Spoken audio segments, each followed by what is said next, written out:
From Yankee Stadium in New York, this is Chuck Thompson welcoming you to the third game of the 1960 World Series between the New York Yankees and the Pittsburgh Pirates. On behalf of your host, the General Motors Corporation and the Gillette Safety Razor Company. Yes, once again, yours truly, Chuck Thompson and Jack Quinlan, are ready for the third game of the 1960 World Series, a series that erupted in the first inning of its first day and then saw some of the most awesome power in series history in its second day, has now moved to Yankee Stadium. And with this move to New York has come a decided switch in favor of the New York Yankees of Casey Stengel.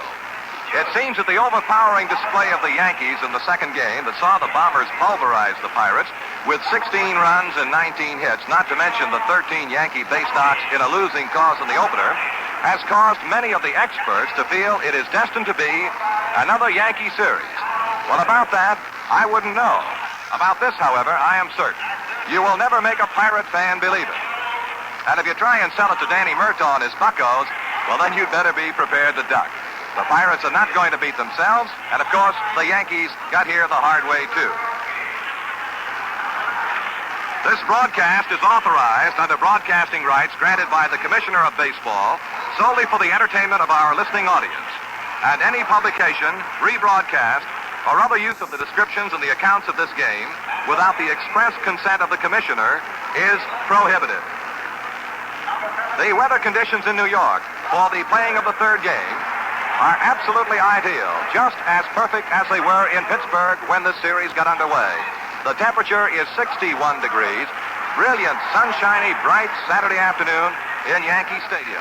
A stadium that was built in 1923 after the Yankees had purchased Babe Ruth from the Boston Red Sox.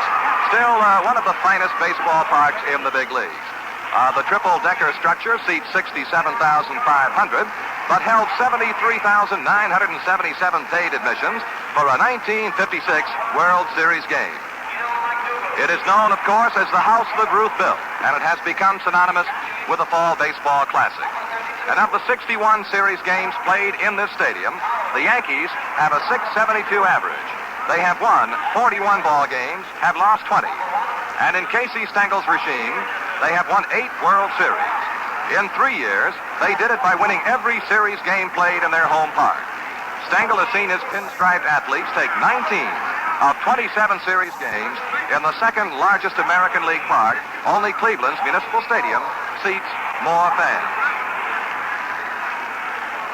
One of the interesting sidelights, of course, to the playing of this first game in the Yankee Stadium in New York is the fact that it was Casey Stengel, now manager of the New York Yankees, as a giant outfielder who started the Yankee Stadium home run script in the first World Series ever played here. He hit the first 2. Babe Ruth's 3 homers in that series in 1923 were hit in the Polo Grounds. And Stengel's 4 baggers won the first game 5-4 and the third game 1-0. And here, some 37 years later, and peppy for his 70 years, Stengel is still making World Series history. Since the stadium was built, the Yankees have now gained admission to 23 World Series, and in 10 of them, the old man Casey has been running the Yankees, and he took over their reins in 1949.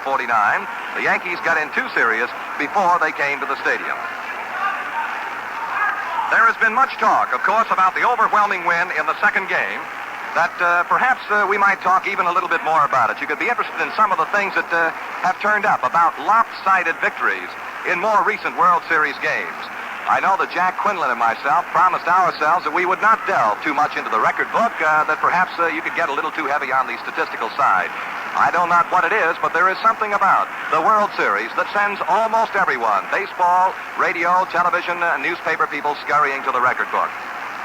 So for what it is worth, in 1956, the Brooklyn Dodgers won the second game of the World Series by a score of 13-8 over the New York Yankees. That, incidentally, gave the Brooklyn Dodgers a 2-0 lead in the Classic.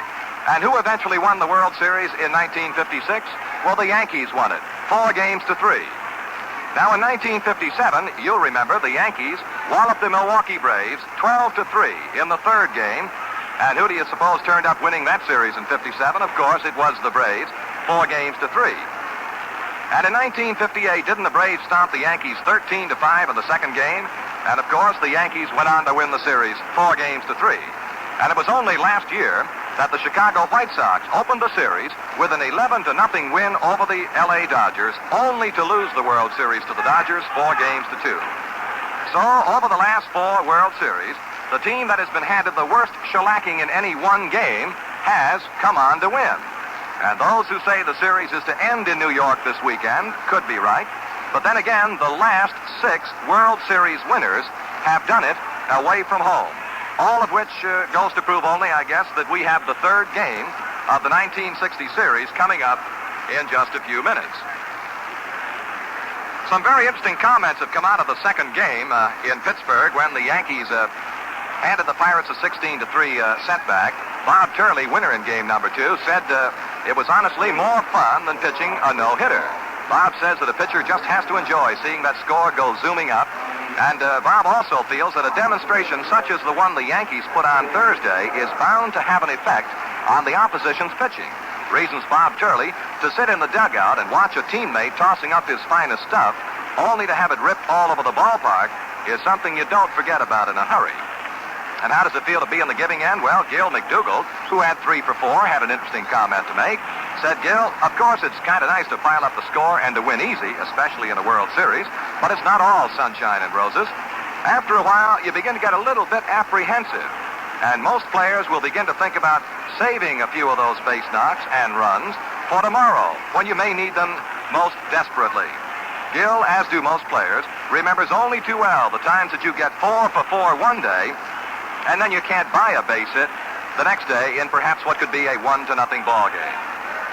Now, how do the Pirates react to the 16-3 pasting that they received? Well, skipper Danny Murtaugh feels that if the Pirates had to lose, better they lose 16-3 than 1-0 or 3-2. For in the one-run defeat, there is usually one play, one pitch, one maneuver that can cost a game. And that will stay with a player or a team for a long time. This sometimes can, well, almost tear the heart out of a ball club and tighten them up to such an extent that they go on from there to beat themselves. Whereas in a 16-3 defeat, well, it's a good deal easier to toss it off as just one of those things.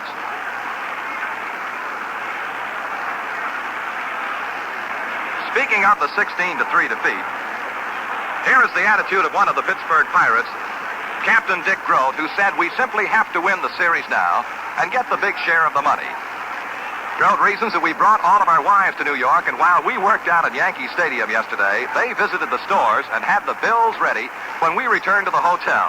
And a ball player doesn't need much more of an incentive than that. The umpires have now made their appearance around home plate. Dick Groat is out presenting the lineup card for the Pittsburgh Pirates. And, of course, the old Professor Casey Stengel is out there on the scene for the New York Yankees. And I'm sure that you're well aware of the fact that it's Left-Handers Day at Yankee Stadium this afternoon with Vinegar, Bend, Mizell starting for the Pittsburgh Pirates and Whitey Ford for the New York Yankees. Raises our flag.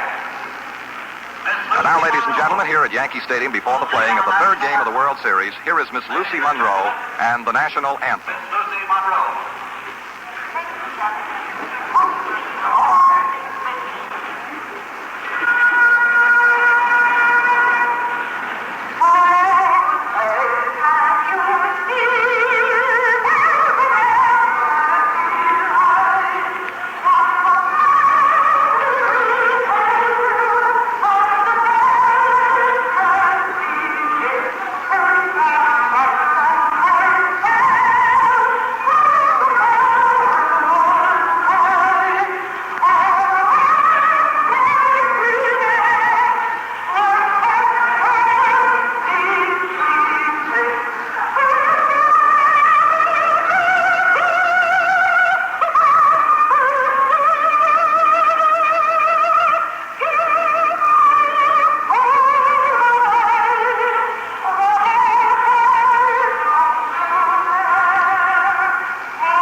pause 10 seconds for station identification.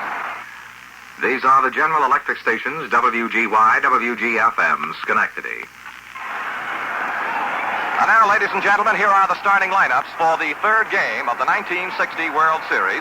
Games all even, 1-1, and Ted Williams down below us, the splendid splitter who announced his retirement earlier this year in Boston, will toss out the first game, and here are the lineups. Leading off for the Pittsburgh Pirates, playing in center field, Bill Verdon. Verdon leading off in center field. Dick Groth batting number 2 at shortstop. Groth batting 2 at shortstop. Roberto Clemente batting number 3 in right field. Clemente in right field. Batting number 4, Dick Stewart, first baseman. Stewart batting 4, playing first base. Batting 5, Gino Cimoli in left field. Cimoli in left field, batting 5. The number 6 hitter making his first World Series appearance with the Pirates is Hal Smith. Smith batting 6 and catching. Batting number 7 and playing third base for Pittsburgh is Don Hope. Hope batting number 7 and playing third base. Batting 8 and playing at second base, Bill Mazeroski. Mazeroski batting 8 and playing second base, and the pitcher is Vinegar Bend Mizell, the great big left-hander who on the season for Pittsburgh won 14 games and lost 8. For the home-standing New York Yankees, leading off in left field will be Bob Cerv. Cerv leading off playing left field. Batting number 2, the right fielder, Roger Maris. Maris batting 2 playing right field. The Yankees now take the field. Batting number 3 will be Mickey Mantle, the center fielder. Mantle batting 3 in center field. Batting 4, Bill Skowron, first baseman. Skowron batting 4 at first base. Batting 5, Gil McDougald, third baseman. McDougald batting 5 playing third base. Batting number 6, Elston Howard, the Yankee catcher. Howard batting 6 and catching. Batting 7 and playing second base, Bobby Richardson. Richardson batting 7 and playing second base. The number 8 batter, Tony Kubek, shortstop. Kubek batting number 8 and playing short. And making his 13th start as a World Series hurler, Whitey Ford, who on the season for the Yankees won 12 games and lost 9. The umpires this afternoon at the plate will be from the National League, Bill Jackowski. At first base from the American League, Nestor Shilak. At second base from the National League, Dusty Bacchus. At third base from the American League, it'll be John Stevens. Down the left field foul line from the National League, Stan Landis. And on the right field foul line from the American League, Jim Honachek. We are just moments away from the first pitch of the third game of the 1960 World Series, a series that stands all even at a game apiece. And now to bring you the first half of all of the action in this third game, it is my pleasure to turn the microphone over again to the fellow that we've all enjoyed so much through the 1960 series, the man from Chicago, Jack Quinlan. Jack? Well, thank you very much, Chuck, and how you doing, baseball fans? Beautiful weather in New York City, 61 degrees, sunny, clear skies, and Whitey Ford is on the mound, ready to fire the first pitch of the ball game to the center fielder for the Pittsburgh Pirates, Bill Verdon. Verdon has had 1 for 8 in the first 2 games of the series, with 1 run driven in. Left-handed batter. During the season, Verdon hit .265. Ford winds and fires the first pitch down low for a ball. 1-0. Defensively, the Yankees have Bob Cerv in left, Mickey Mantle in center, and Roger Maris in right. McDougald at third, Kubek at short, Richardson at second, and Skowron at first. Pitch swung on, tapped down the first base side. Weekly, Ford off the mound, has it, throws, he's out. Verdon topped the ball weakly down the first base line, some 40 feet. Ford jumped off the rubber, grabbed the ball, and fired to Skowron, and there's 1 gone. It brings up the Pirate captain and shortstop and National League batting king for 1960, Dick Groth. He's had 3 for 8 with 1 RBI in the first 2 games. Groth led the league with a .325 average, hit 2 home runs during the season, and drove in 50 runs. Mammoth Yankee Stadium filled to capacity, and then some, standing room only. The windup, the pitch by Ford. It's a curve down low for a ball. Frank Osiak coaching at third. Mickey Vernon at first for the Pirates. For many of the Pirates, this is the first game they've ever played in Yankee Stadium. Here's the windup and the pitch. A curved strike under the belt on the inside corner. And the count is even on Groth, a ball and a strike. On Thursday at Forbes Field, records were tied and records were broken, mainly by the Yankee attack. They won the ball game 16-3 after Pittsburgh took the opening game 6-4. Fastball inside to Groth, 2-1. The fellow on the mound for the Yankees, Whitey Ford, was brought up on the sidewalks of New York. During the season, Ford won 12 and lost 9 for the American League champions. Here's the 2-1 pitch now to right-handed batting Grote. A swing and a chopper to the right side. Richardson at second base on a high hop. Has it, throws to Skowron, 2 gone. So Grote is out, second to first. Brings up the Buck right fielder, Roberto Clemente. Ford holds the record for the most World Series games started, 12. This is his 13th start in World Series play. In 6 years of series pitching, Whitey Ford has pitched a total of 77 innings, winning 5 series games, losing 4, and the pitch is a ball down low. And Ford's earned run average in those 12 previous series games is a very respectable 2.81. Matter of fact, he has a lifetime earned run average of 2.66. This year, he was slightly above 3 runs per 9 innings. Pitch to Clemente. Curve strike at the belt. Clemente looks back at the plate umpire, Jakowski. Doesn't say anything. He just glanced at him quickly, and then just as suddenly, he looked away. 1-1 on Clemente with 2 out on the top of the first. No score. The ball game just minutes old. There's a big gap in left center between Mantle and Serve. Here's a swing and a miss. He went all the way around. Ball 1 and strike 2. Mickey is shaded in toward right center. Roger Maris in right. Bob Serve playing left. 1-2 the count on Clemente with 2 gone. The windup, the pitch on the way. A swing and a miss and a curveball. He struck him out to retire the side. So it's 3 up and 3 down in the top half of the first inning for the Pirates. No runs, no hits, and nobody left on. And the score is the Pirates nothing, the Yankees nothing. Driver who drove into the stadium today had a lot to say about the series and that Gillette Super Blue Blade. He just couldn't get over what a difference the Super Blue makes in his shaving comfort. If you use the new blade, you know what he means. If you haven't, you're missing out.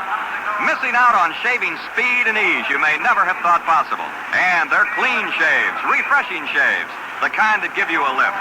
Today, for sure, pick up that money-saving offer Gillette has for you. A dispenser of Super Blue Blades, Gillette Super Speed Razor, and Modern Travel Case, all for only 89 cents. As you can well imagine, this is a limited offer.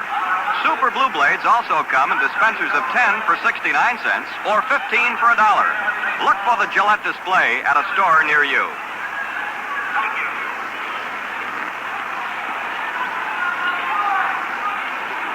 We go to the bottom of the first inning, and Bob Serve leads off for the Yankees. He'll be followed by Roger Maris and Mickey Mantle.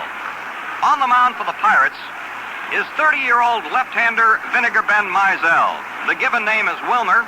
He acquired the nickname Vinegar Ben because that's where he was born, in a town in Alabama named Vinegar Bend. He was brought up at Leakesville, Mississippi, but he now calls St. Louis, Missouri his home.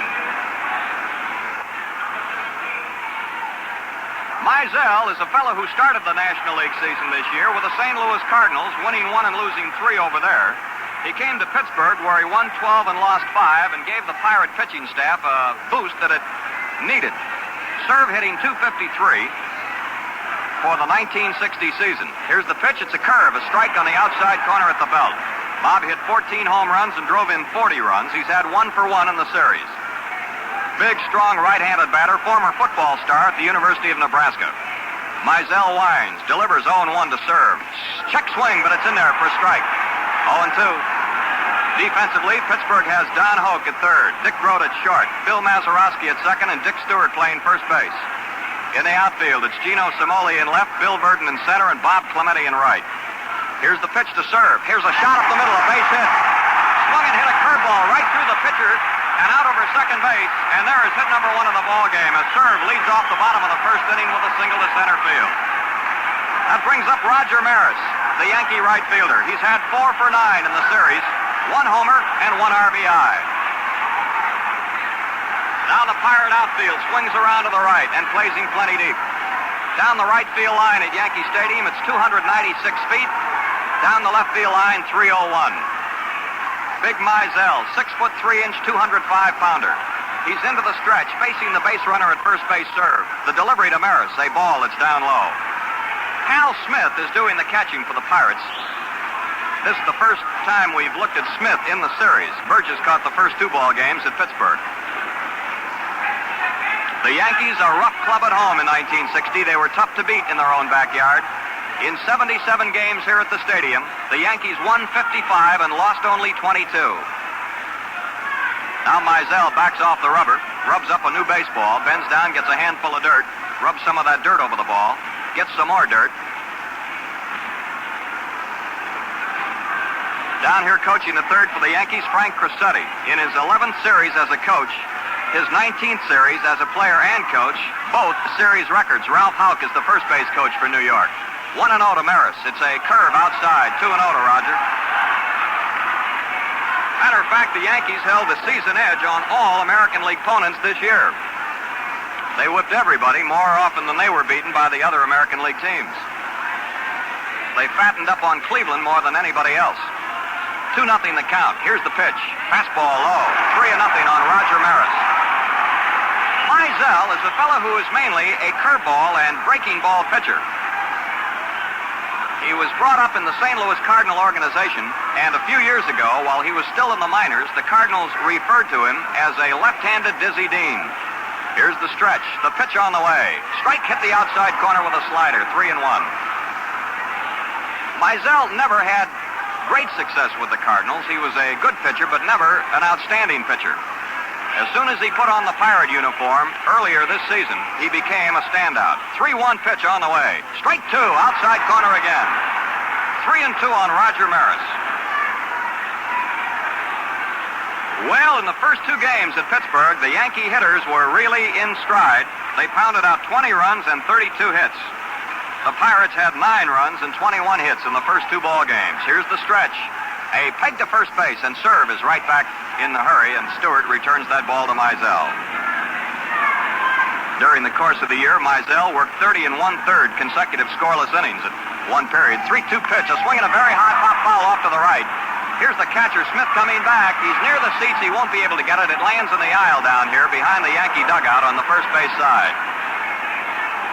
Our broadcasting booth here at Yankee Stadium is open. It's directly behind the plate, hanging from the lip of the mezzanine. A very good spot to see the ball game from. The Yankee dugout at first base over here to our right, the Pirate dugout on the third base side. 3 balls, 2 strikes on Roger Maris. Serve single to open the inning. He's on first. There's nobody out. No score. 3-2 pitch. Swinging a fly ball. Well hit right field. Clemente goes back. He's going to make the catch. A one-handed grab. Here's the peg back to second. A fine play by Clemente, who broke with a crack of the bat and speared that hot line drive up against the auxiliary scoreboard in deep right center field. There's a ball that was well tagged and caught by Clemente. It brings up Mickey Mantle, the great Yankee center fielder. He's had 2 hits in 7 at-bats in the World Series so far. Both those hits home runs. Both home runs hitting right-handed. 2 homers and 5 RBIs in the 16-3 Yankee victory 2 days ago at Forbes Field. Batting right-handed, of course, against Mizell. He takes a strike, a curveball, knee high. 0-1. Serve on first, 1 out. The largest Yankee Stadium crowd during the season was 60,002 for a White Sox doubleheader on Sunday, July the 24th. There are more than that in the ballpark right now. I feel confident. Here's a ball that's high up around his head. 1-1 the count on Mantle.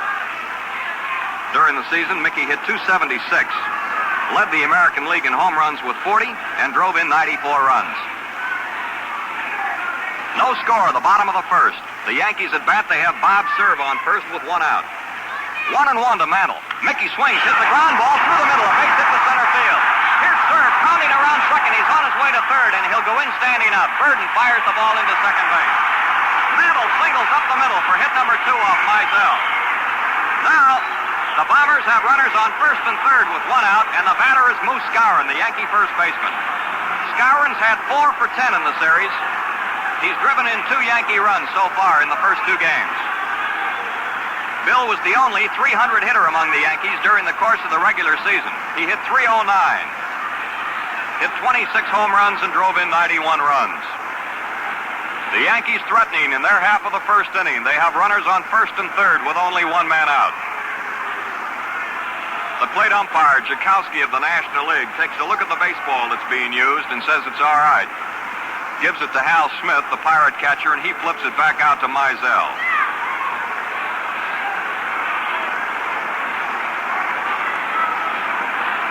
New York runners on first and third, one out in the bottom of the first, no score. Somoli deep in left, Burton deep in center, Clemente deep in right, Skowron a straightaway hitter. The pitch, high curveball, 1-0. There have only been 4 Pirates in previous World Series play, all ex-Dodgers, Somoli, Hoke, Rocky Nelson, and Clem Labine. Very few Pirates have played in this ballpark other than World Series or All-Star games. Here's the stretch. Pitch to Skowron. Swinging a ground ball and hit the center field. Here's Serve scoring. Mantle around second. He's going to third. Look at him fly, and he's in standing. A run is in. The Yankees lead. Skowron singles to center field. The third single in the inning off of Mizell. And the Yankees lead by a score of 1-0 in their half of the first. Still only one out. Runners on first and third.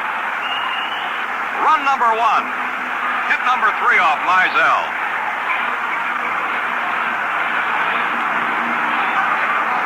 It brings up the Yankee third baseman Gil McDougald, who's had 3 for 6 in the World Series so far. Game 3 from Mammoth Yankee Stadium. And the Bombers lead 1-0 in the bottom of the first. Here's McDougald. During the year, Gil hit .259, 8 homers and 34 RBIs. The stretch by Mizell. Mantle on third, Skowron on first, and 1 out. Curveball, it's inside, letter high. 1-0. Brilliant sunshine here in New York. The weatherman again deserves a medal, a pat on the old noggin. He's come through in good shape. Mizell stretching, delivering. A curve, it's down low. 2-0 on McDougald. Mizell made 32 starts during the course of the season with both the Cardinals and Pittsburgh, and he pitched 8 complete games.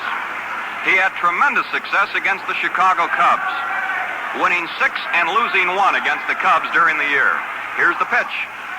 Another ball inside. 3-0 on McDougald. Another bad one will load him up for Elston Howard. He's down here in the on-deck circle waving a bat around to the right of home plate. Mizell's earned run average for the year was 3.49, a little bit higher than that of his opponent today, Whitey Ford. 3-0 on McDougald. Runners at first and third. Here's the pitch. Fastball inside. He walked him. The bases are loaded. McDougald draws a walk on 4 straight bad pitches. And here's Pirate manager Danny Murtaugh coming out of the third base dugout and walking toward the mound. The Yankees have loaded the bases. Mantle is on third. Skowron is now on second. McDougald is on first. And the batter is Elston Howard. And right off the bat, Chuck, the fans in New York watching the first series game here are seeing the hometown boys off to a good start with 1 run in, the bases loaded, and still only 1 gone.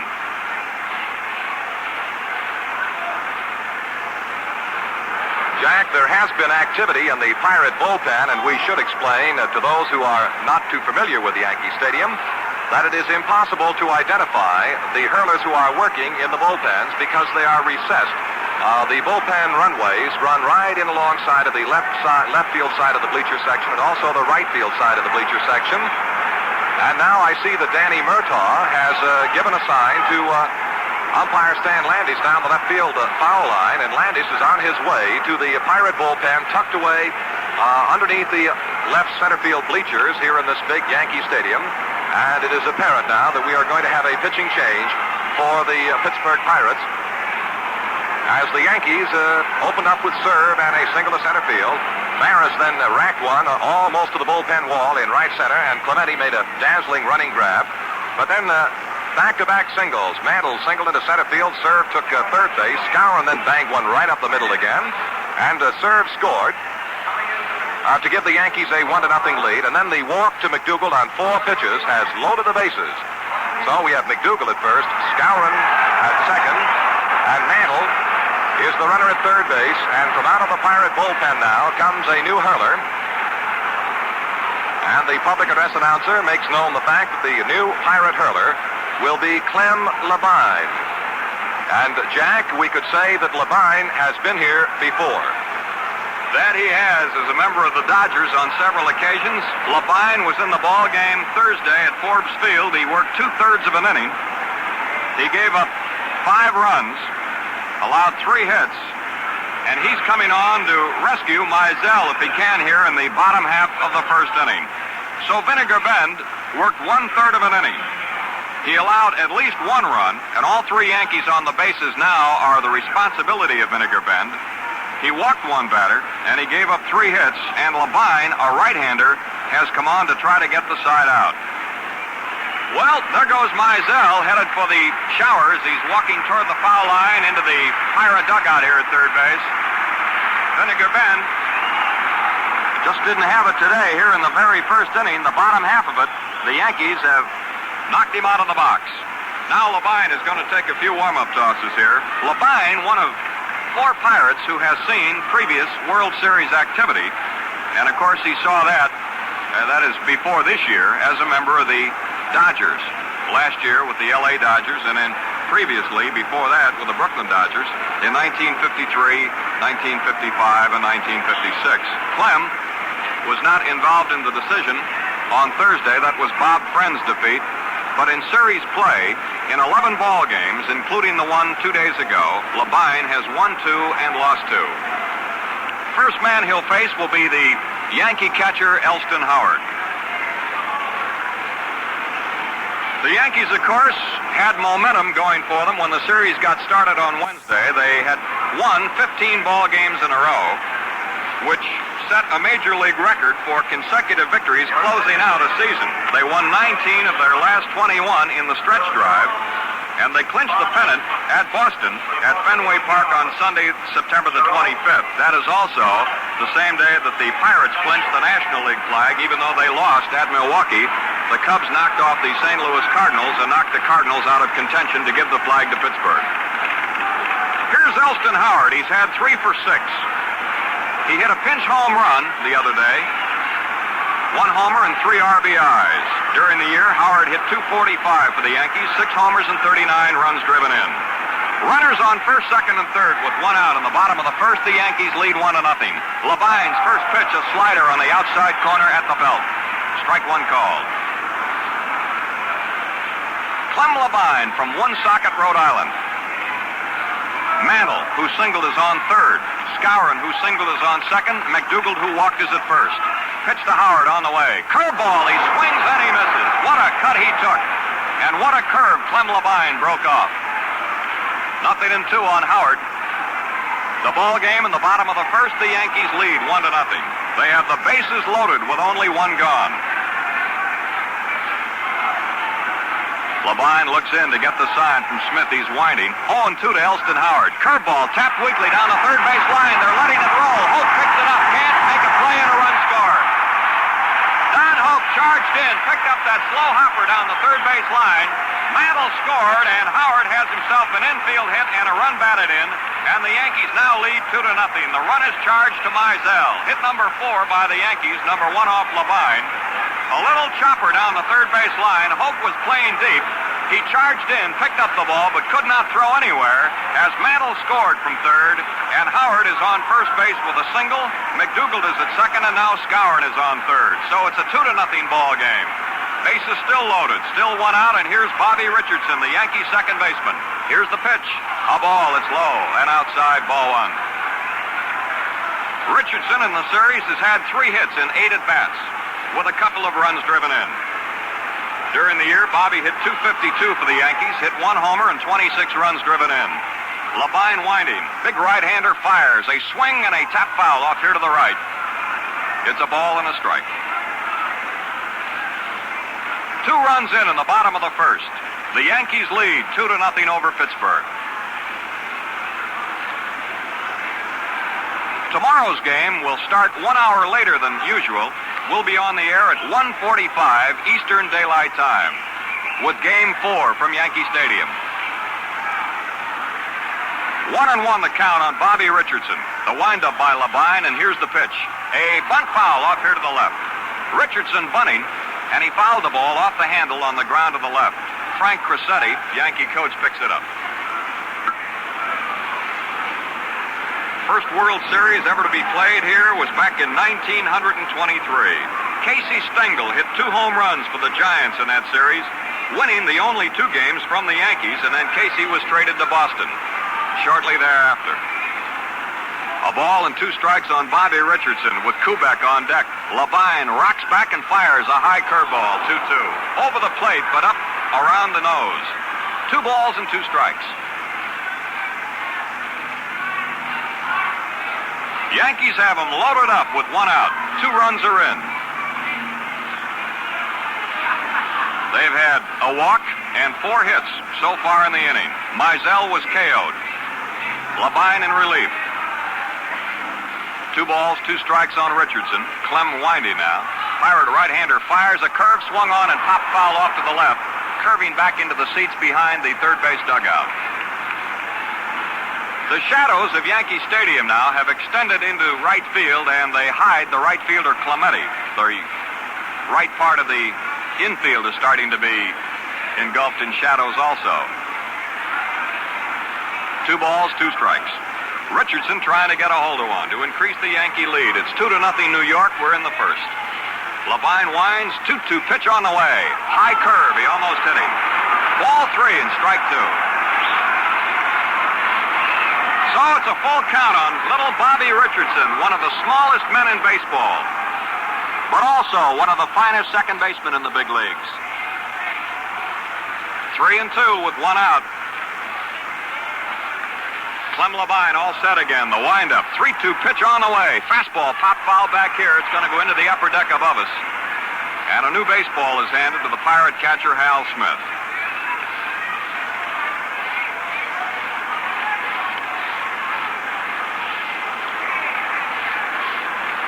The New York Yankees out in front by 2 runs. Bases loaded, 1 out. Here's the windup by Levine. 3-2 pitch to Richardson. A swing and a fly ball. Well hit left field. Way back. It's out of here. A grand slam home run.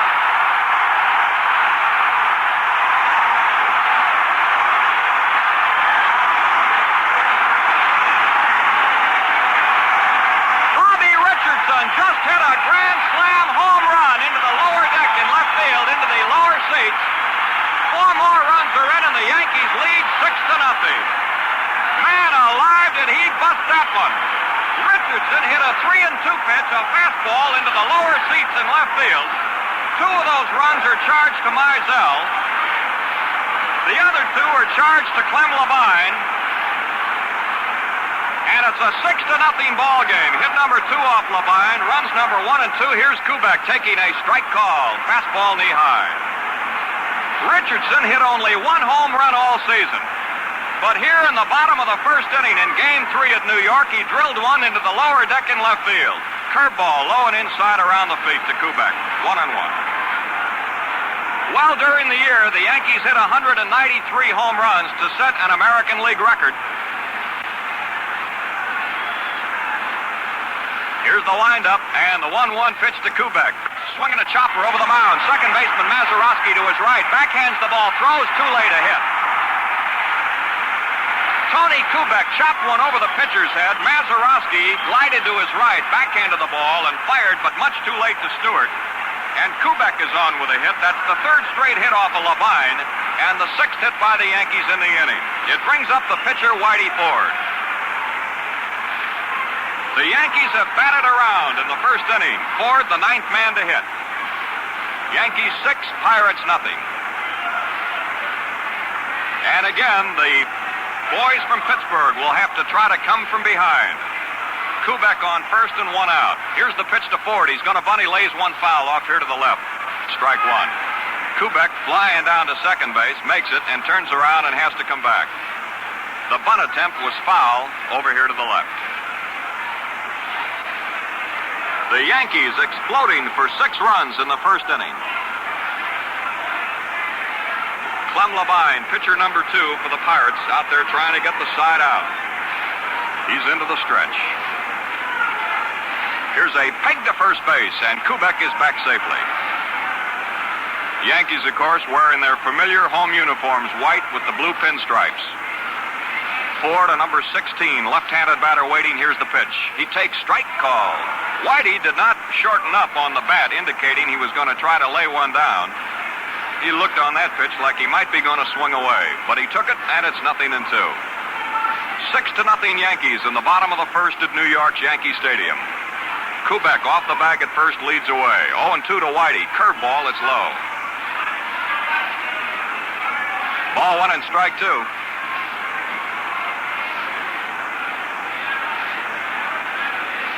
Well, as I mentioned before, on Thursday, records were tied and some records were broken, and the way we're starting out, we may break a few more. Here's the stretch. 1-2 pitch. Curve. He bunts back to the mound. Labine goes to Grote, and he is out at second base, and then Grote is dumped by Kubek sliding in. But they made the play on the lead man. Kubek is forced out at second. Labine to the shortstop Grote. Ford at first with a fielder's choice. 2 gone now. And for the second time in the inning, here is Bob Serve, the leadoff man and Yankee left fielder.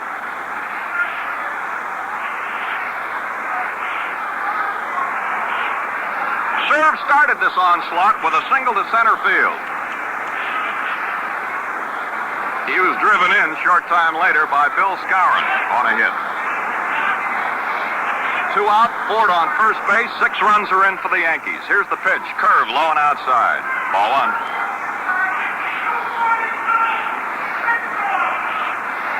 Serve has a BS degree from the University of Nebraska. Big right-handed batter, tremendous pair of legs. He was quite a football player. Here's the pitch. Curve, a swing and a miss by Serve. He went all the way around. This is the 10th Yankee to hit in the first inning. They've scored 6 times on 6 hits and a walk.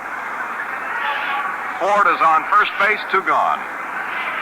The big blow, a grand slam homer by little Bobby Richardson. Here's the pitch to Serve. It's a ball. It's wide. It's 2-1 now. 2 balls and 1 strike.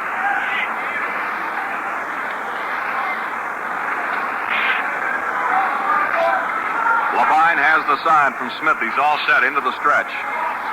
2-1 delivery on the way. A swing and a ground ball. A hit to left field in the hole between Hoke and Grote.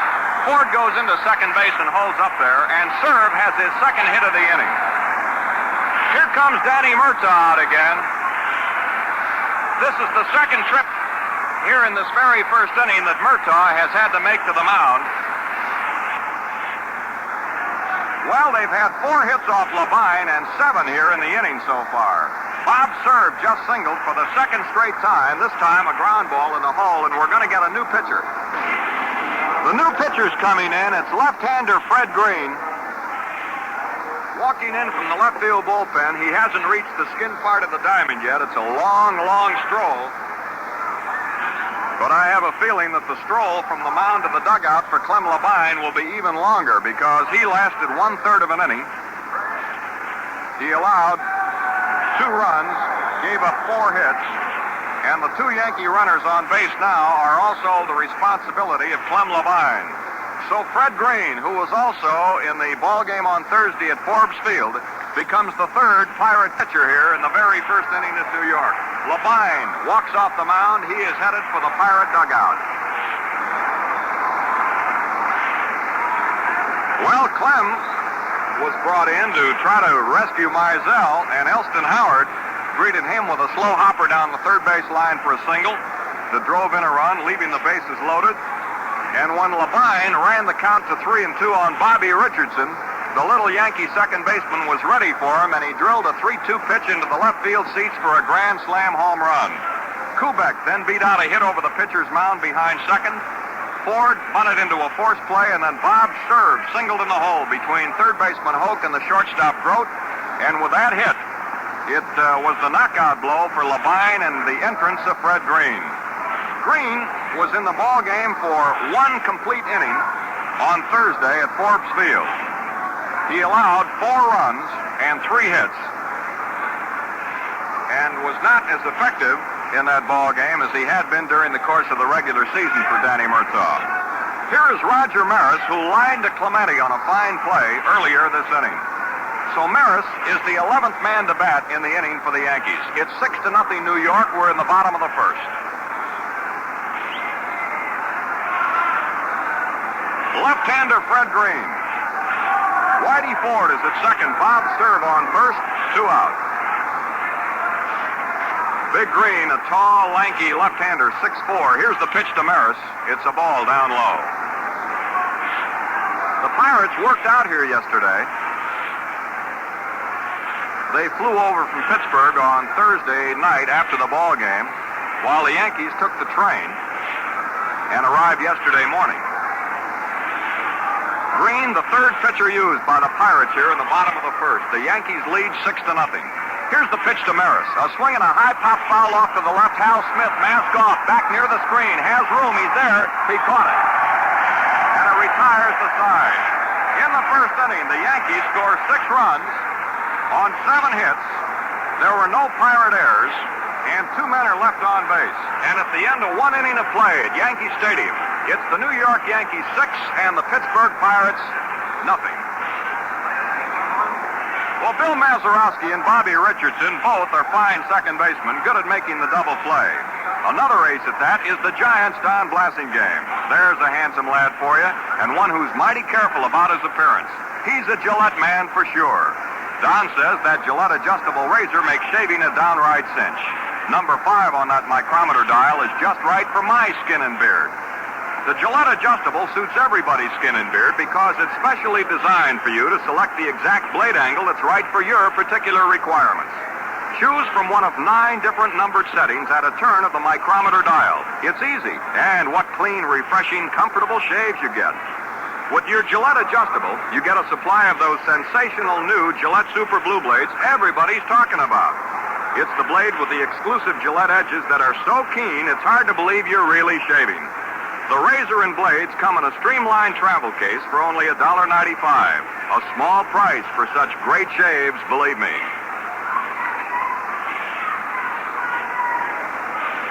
The Yankees were at bat for 31 minutes in the bottom of the first inning. They scored 6 times. So we go to the top of the second, and Whitey Ford with a half a dozen runs in his back pocket, ready to work on first baseman Dick Stewart of the Pirates. Stewart has had 1 for 4 in the series so far. During the year, Dick hit .260 for the Bucks, hammered out 23 home runs, and drove in 83 runs. Ford fires a fastball, a strike on the outside corner, letter high. 0-1. Yankees 6, Pirates nothing. We're in the second. Ford winding. The 0-1 pitch to Stewart. Curveball, a swing and a miss by Dick. He went all the way around. Ford pulled the string on a curveball, and Stewart took a whack at it. It looked as big as a balloon coming up, but when Dick pulled the trigger, there was nothing there but air. All he did was fan the breeze around the plate.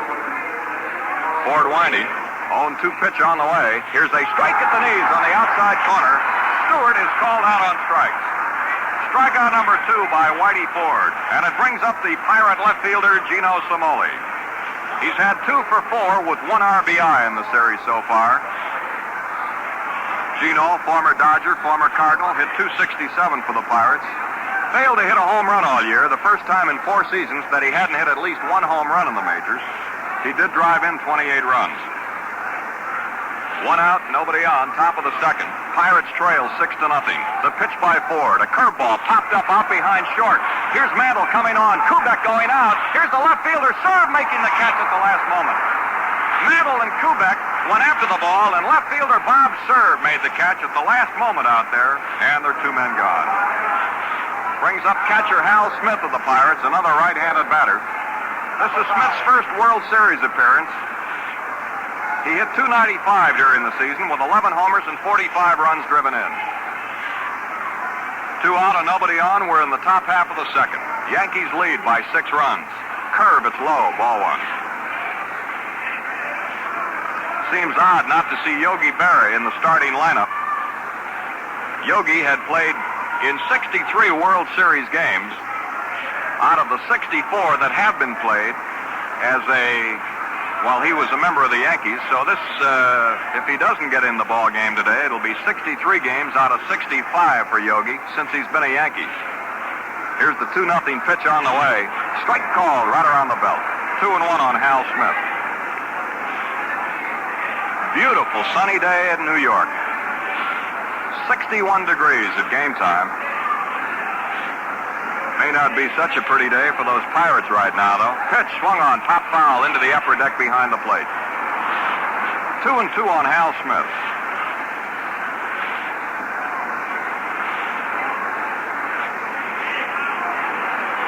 6-0 Yankees. We're in the second. 2 out and nobody on. Hal Smith up. McDougal, Kubek, Richardson, Skowron around the infield, talking it up.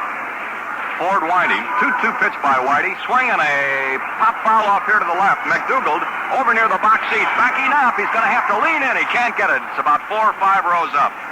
And the count remains 2 balls and 2 strikes. The breeze that's blowing here at Yankee Stadium is straight out toward left field from home plate. 461 feet to straightaway center field at the flagpole and monuments. 457 to left center. 407 feet to right center field. Tremendous ballpark. The most famous ballpark in all the world. 2-2 pitch. Swinging a very high fly ball. Short left. Kubek out. Serve in. Kubek calling. Serve says, I'll take it. Bob is there and makes the catch to retire the side. Again, 3 up and 3 down for Pittsburgh in their half of the second. No runs, no hits, nobody left on. And the score at the end of 1.5 innings of play. The New York Yankees 6, the Pittsburgh Pirates nothing. For the cool, refreshing lift you crave, try a Gillette. Foamy shave, shaven cool and shaven wet. Beat any kind of shaving yet. Shave Gillette. When you're dragging, it's hard to top the refreshment you get with a Gillette Foamy Shaving Cream Shave. It drenches your beard with water, stays that way the whole shave through. Your razor floats over your face, leaves it clean, and you refreshed. What's more, Foamy contains K34, the antiseptic that destroys harmful bacteria. The regular size Foamy costs 79 cents, giant size 98 cents. For a switch, try Foamy with extra cooling menthol added.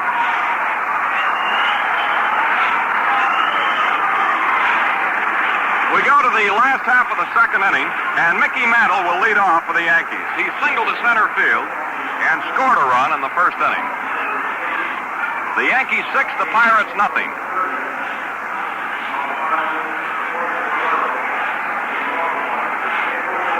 Batting right-handed in the series so far, Mantle has 3 for 3, 2 home runs and a single. Fred Green looks in to get the sign. Here's the windup, and the first pitch to Mantle. A sharp-breaking curveball inside, 1-0. Mantle's first home run on Thursday was against this tall left-hander Fred Green. A line drive into the lower deck at Forbes Field in right field with a man on. Here's the pitch to Mickey. A ball inside, 2-0. In the first inning, the Yankees scored 6 runs on 7 hits.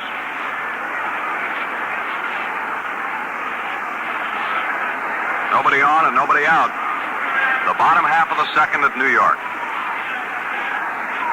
Fred Green, third Pirate pitcher of the ball game. Gives him a curveball and he lines one to center. Verdon comes on. He traps the ball on one bounce and Mantle's on with another hit. Mickey Mantle lines a single into center field. Hit number 1 off Green and hit number 8 by the New York Yankees. A line single that dropped out in front of Bill Verdon, the Pirate center fielder. Here's Skowron. Moose single driving in the first Yankee run, and then he later scored himself. So Mantle's on first with nobody out. The ball game in the bottom of the second. Bill Skowron, native Chicagoan. Here's the pitch. Curve inside, gets by the catcher. Here's Mantle racing for second base. He holds up there. It's a wild pitch thrown by Fred Green, enabling Mantle to move to second base. Curveball was low and inside, broke into the dirt, and Smith was unable to trap it. Now the catcher, Smith, goes out. Going to talk to Fred Green. Well, the Yankees exploded in the first for 6 big runs. The Yankees, of course, had their answer to Bill Veeck's exploding scoreboard in June at Comiskey Park in Chicago. That board blows up only after White Sox home runs, so in the wake of home runs by Cleat Boyer and Mantle, the Yankees stood up in their dugout and waved sparklers. Here's the pitch. Low and inside again. 2-0 on Skowron. The White Sox planned a fireworks display here at Yankee Stadium later in the season in retaliation, but the word got out and the fire commissioner confiscated the Sox fireworks in the White Sox clubhouse.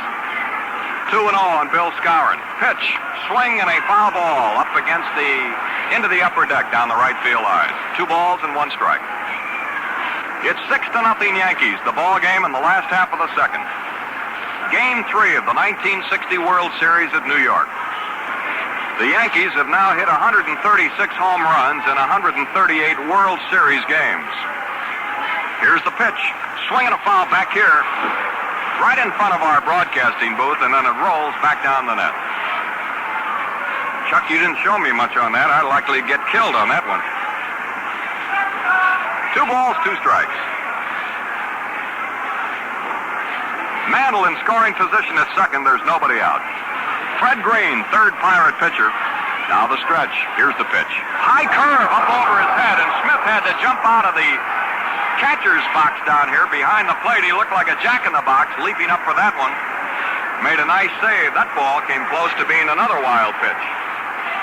3-2 on Moose Skowron, Yankee first baseman. Mantle at second base. There's nobody out. Mickey takes his lead, looking in to try to pick up a sign so he can flash it to the hitter. Now the 3-2 pitch to Skowron. Swing and a miss. It looked like Moose was trying to rip that ball to right field, and he went after a high outside curve and struck out. Strikeout number 1 against the Yankees. And it brings up the third baseman, Gil McDougald, who walked and scored in the first inning. Yankees 6, Pirates nothing. We're in the bottom of the second. Jack Quinlan and Chuck Thompson bringing you the play-by-play report from Yankee Stadium. The 4th game of the series will be unfolded here tomorrow, and the 5th game on Monday. If Game 6 is necessary, it'll be back to Forbes Field next Wednesday afternoon in Pittsburgh. There goes Mantle to third. A swing and a miss. The throw to third. He is out at third base. Nice throw from the catcher Smith. The third baseman Don Hoke right on target at third, and Mantle was nailed trying to steal third. Well, Mickey stole 14 bases in 17 attempts this year. As a matter of fact, up until now, he'd only been thrown out 14 times in his last 100 attempts. So it takes a good catcher and a quick play to nail him, and Smith threw a strike to Don Hoke, who was waiting as Mantle slid in. So they're 2 gone now with the bases empty, and an 0-1 count on McDougald. Here's a swing and a curveball. He missed it for strike 2. Mantle took off and headed for third, and Smith fired that ball to Hoke, and they got him sliding in. 2 out and nobody on, the bottom of the second. Yankees 6, Pirates nothing.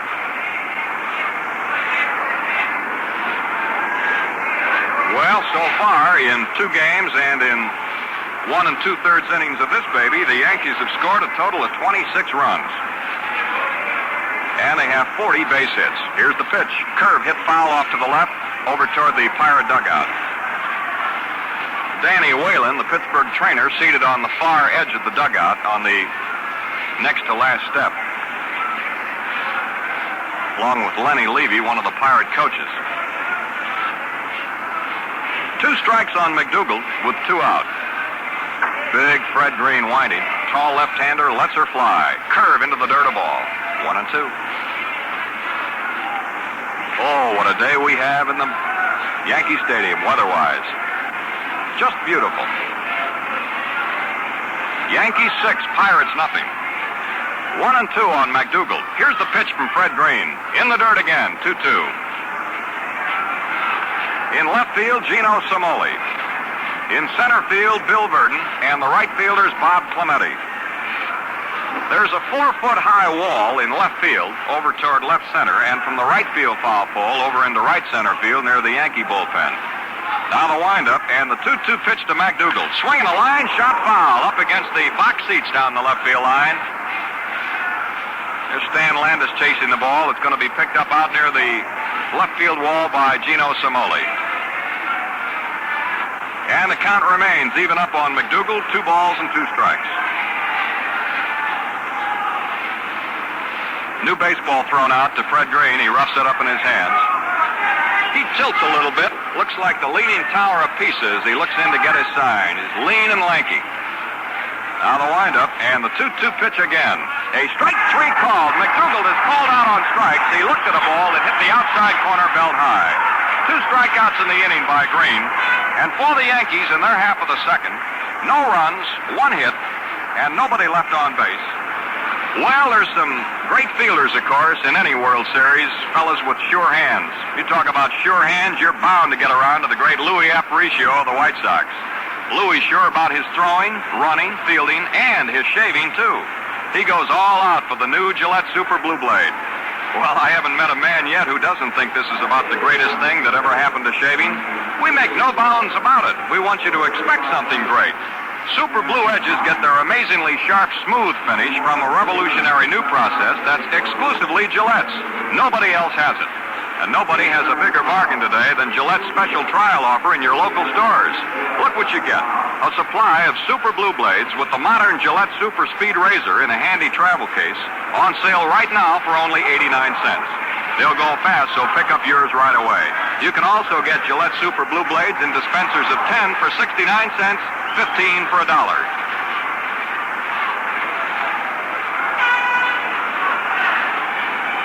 We go to the third inning. The Pirates send up the bottom of the order. Don Hogue, Bill Mazeroski, and Fred Green, the first 3 slated hitters.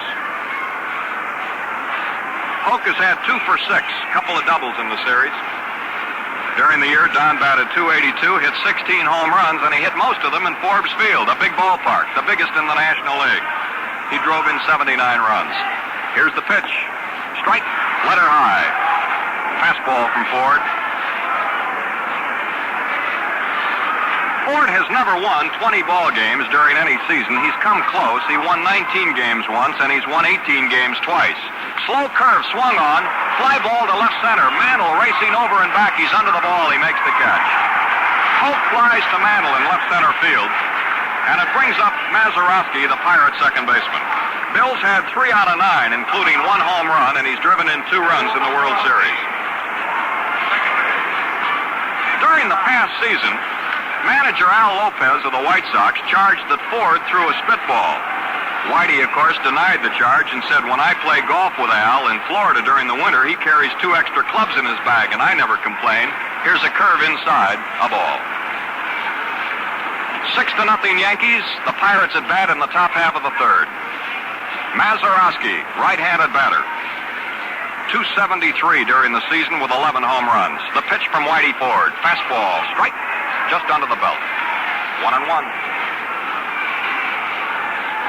First ball today was thrown out by a fellow who just announced his retirement from baseball, the great hitter from the Boston Red Sox, Ted Williams. Here's the pitch. Slow curve, tap to the mound. Here's Ford up with a ball. He's got to hurry. Throws in time. Mazeroski tapped that ball halfway between the plate and the mound. Ford, the pitcher, came down off the hill. Howard, the catcher, raced out in front of the plate. And for a moment, it looked like they were going to get their signals crossed up. But Ford made the play, picked the ball up, whirled and fired to Skowron, and got his man by a couple of steps. 2 gone. Whitey has now retired 8 Pirates in a row. They're 2 gone here in the top half of the third. Fred Green, the pitcher's up. Boy, this fellow's strike zone is about 6 feet high. 6'4" he stands. Here's the pitch. A ball low and inside. 1-0. Yankees out in front, 6-0.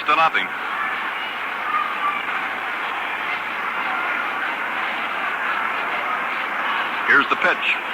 A strike. 1-1.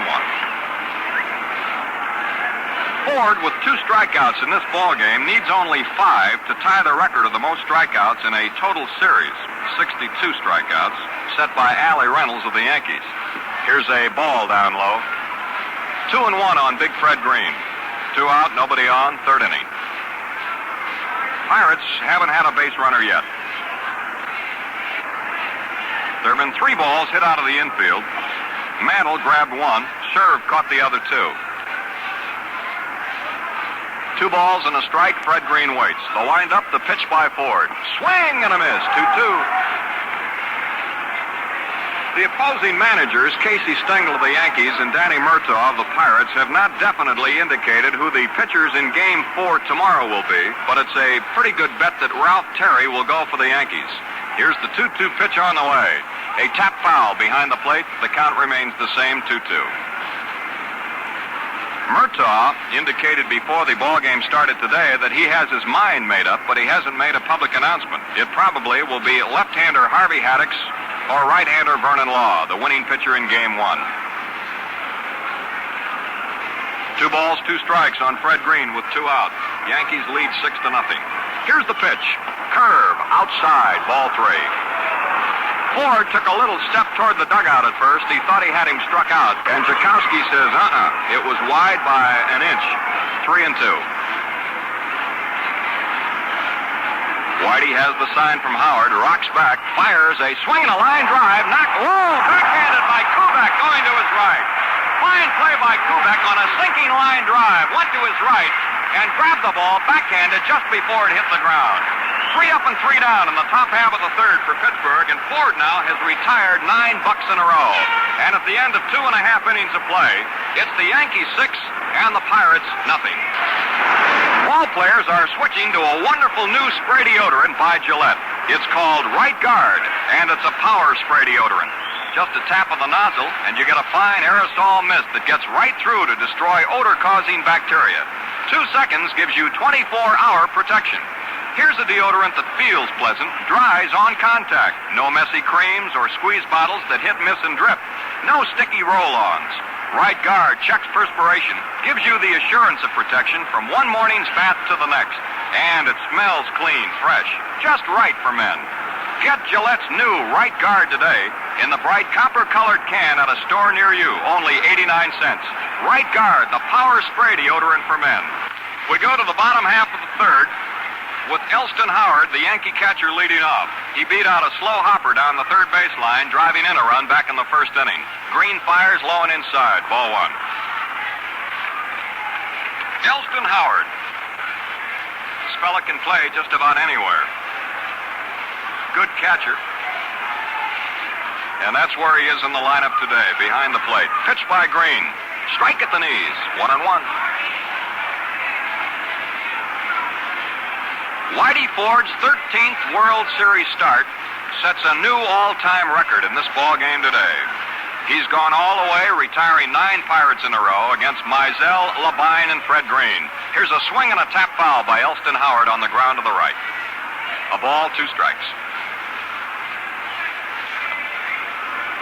Oh, that Frank Crissetti, that third base coach, the many, many stories he can tell about the many, many series that he's been in, either as a Yankee player or coach. 19th series for Crissetti. Ball 1, strike 2. Boy, you just sit back and figure out, or try to figure out, the amount of money that Crissetti has made in World Series shares alone. Over 19 times. Time called now. Fred Green is going to have a little chat with his catcher Smith, halfway between the mound and home plate. The ball game in the bottom of the third, the Yankees lead 6-0. Again, one of the first arrivals out here today was Baseball Commissioner Ford Frick. American League President Joe Cronin down here in the first base box seat, just the other side of the Yankee dugout. Warren Giles of the National League over here at the third base side. Here's the pitch. Curve low and inside. 2-2 on Howard.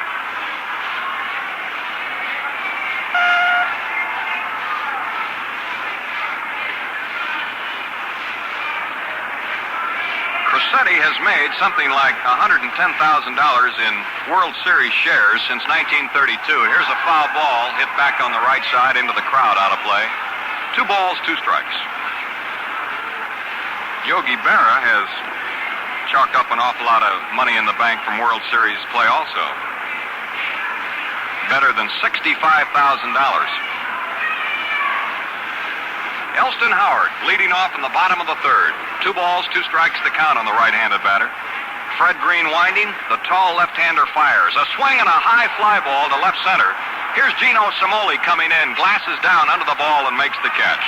Left fielder Cimoli grabbed the ball. There's 1 out.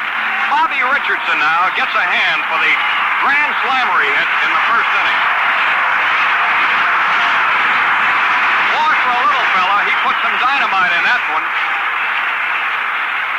Hit only 1 home run all season long. The biggest one he's ever hit in his life was in the first inning here. off Clem Labine. 1 out of nobody on. Here's Green winding. Pitch to Little Bobby. A strike right over the plate, belt high. Richardson is the Yankee player rep at the tender age of 25. His predecessors were Tommy Henrik, Allie Reynolds, Jerry Coleman, and Bob Turley. Here's a curve down low. Richardson, during regular season play, in his entire career, including this year, had a total of 3 home runs. Hit 2 last year and 1 this season. Here's a curve, a swing and a miss, a breaking ball up around the shoulders. Ball 1 and strike 2 on Bobby. Yankees 6, Pirates nothing, the bottom of the 3rd. Well, anybody who arrived a half an hour late missed the fireworks because the Yankees were at bat for better than half an hour in the first inning. 1 and 2 on Richardson. Kubek on deck. Pitch by Fred Green. Swing a miss. He struck him out. Fouled that ball into the glove of Hal Smith. The foul tip, and he hung on. Strikeout number 3 by Green. Here's Kubek, who beat out a hit over behind second base in the first inning. Tony's now had 7 for 12.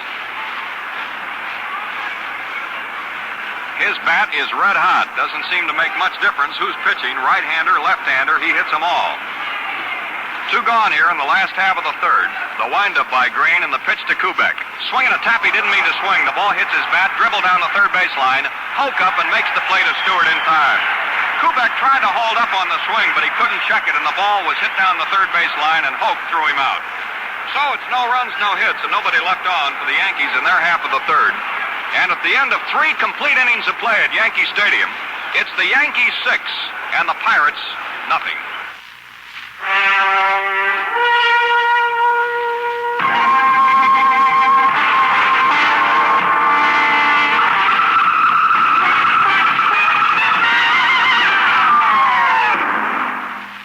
How are you fixed for blades?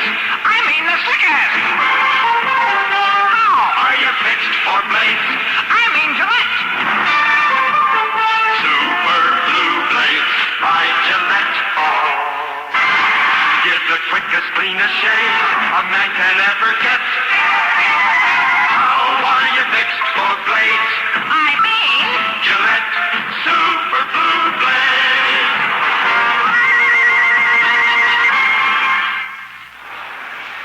We go to the top of the 4th inning with the Pirates sending up the top of the batting order, Bill Verdon, Dick Rode, and Roberto Clemente. Ford has retired 9 bucks in a row through 3 innings of play. And he'll now work on center fielder Bill Verdon, an ex-Yankee farmhand. Verdon was thrown out on a tap down the first base line back to the pitcher Ford, who made the play, leading off this ball game. Pirates trail 6-0. Here's Ford's first pitch. Curve inside, ball 1. Whitey had a great deal of success against the Baltimore Orioles this year. This was not Ford's best year. Here's the pitch. A curve inside again. But the little lefty was effective against Baltimore when the chips were down. He won 5 games from the Birds and lost 2. 2-0 the count on Bill Verdon, the center fielder. The windup, the pitch by Ford on the way. High curveball, 3-0. Ford has the best won-loss percentage and the lowest earned run average of any active major league regular. In previous World Series play, Ford has 5 wins and 4 defeats and an earned run average of 2.81 in the annual Fall Classic. 3-0 to Verdon. Strike call, 3-1. Verdon up there trying to become the first Pittsburgh base runner of the ball game. The Pirates trail 6-0. We're in the 4th inning. The windup by Ford. 3-1 pitch. Swinging a long belt to deep right. Here's the right fielder, Maris, back. It is off the screen above the scoreboard. Verdon goes in standing with a double. Hit number 1 for Pittsburgh. There's a ball that was well tagged by Bill Verdon. A line drive shot over the head of Roger Maris off the top of the screen at the auxiliary scoreboard in front of the right field bleachers. A leadoff double by Verdon, and the Pirate fans who have come over here from Pittsburgh by plane, train, bus, and automobile are hoping that that is the beginning of a Pirate attack. the first base runner of the day against Whitey Ford, a double by Burden. Here's Dick Grote, was thrown out by Bobby Richardson the first time up. Yankees 6, Pittsburgh nothing. The ball game in the top of the fourth at New York. Here's the pitch. Grote swings and hits one foul down the first base line. And a fan leans over the low railing and has himself a World Series souvenir. And those are hard to get. One strike on Grote. Dick, a good right field hitter, and that's the way the Yankee defense is set up right now. A big gap in left center between Serve and Mantle. Here's the 0-1 pitch. Curve, it's low and inside a ball. Burden at second with nobody out.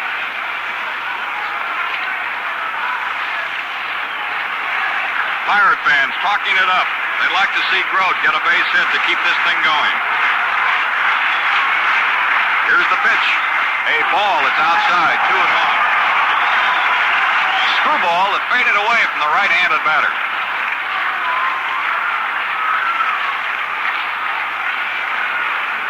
In the very first inning, the Yankees blew the lid off with a half a dozen runs. They lead 6-0. We're in the top of the fourth. Burden at second base, nobody out for the Pirates.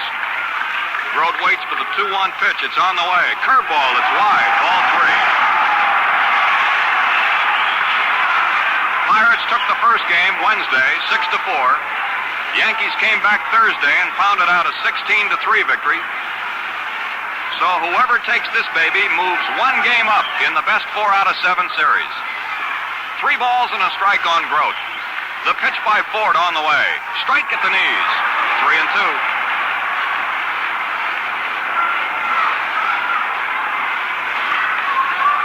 Won't be very long now. The shadow will have extended completely across the mound. Right now, Ford is working from sunshine into shade at the plate. 3 balls, 2 strikes, the stretch by Whitey. 3-2 pitch to Grote. Swinging a chopper to the left side. Here's the pitcher. Nice play. Ford fires to Scour, and he's in time with it. He's out. Nice play by Whitey Ford, jumping off the mound and leaping over toward the foul line at third. He whirled and threw that ball to Scour, and of course, Burden had to hold at second base. 1 out with Burden at second. Here is Clemente, who struck out in the first inning. Yankees 6, Pirates nothing.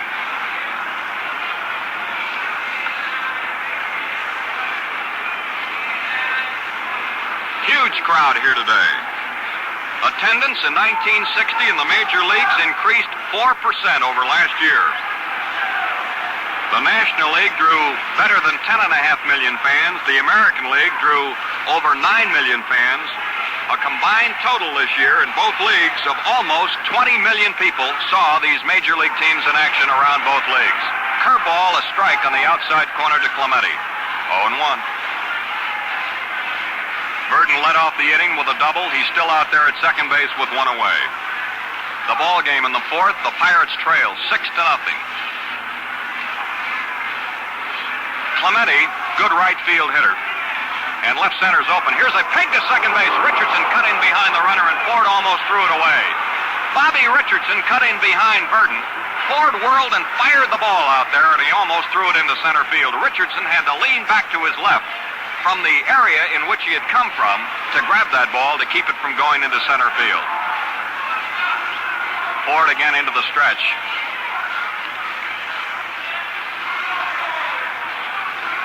One strike to count on Clemente. Here's the pitch to Roberto. A swing and a tap down the first base line. It's foul, and it's going to be fielded there by the first base coach, Mickey Vernon. Well, there's a fellow who's familiar to American League fans here at Yankee Stadium. What a hitter he was. Former batting king in the American League.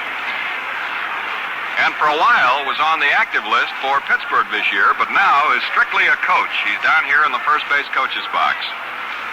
2 strikes on Clemente. The stretch by Ford and the 0-2 pitch on the way. Swinging a ground foul down the left field line past the third base coach, Frank Osiak.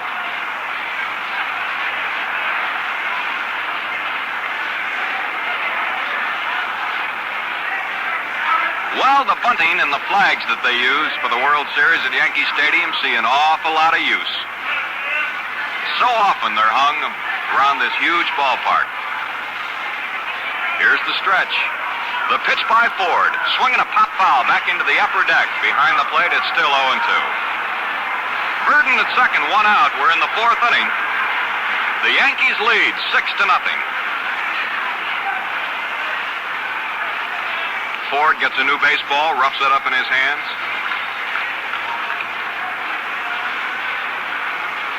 Whitey setting a World Series record with his 13th start in series play. Here's the pitch. Almost hit him with a fastball, and Clemente spun around like a top to get out of the way. There's a ball that was drilled in right at him. Clemente is one of the fellas in the National League who is hit quite often with pitch balls during the course of a season. He stands up close to the plate, and quite often he's a pretty good target.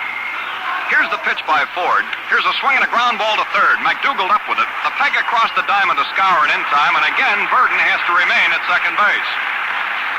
2 gone, and here's Stewart, who was called out on strikes the first time at bat today. So Clemente's thrown out, third to first. Bill Burden out there at second base, anxious to be drilled home. He's hoping that Stewart can do it. 2 out now. Folks on the rooftops over there beyond the right field bleachers watching the game from about a block away from the park. And in center field also.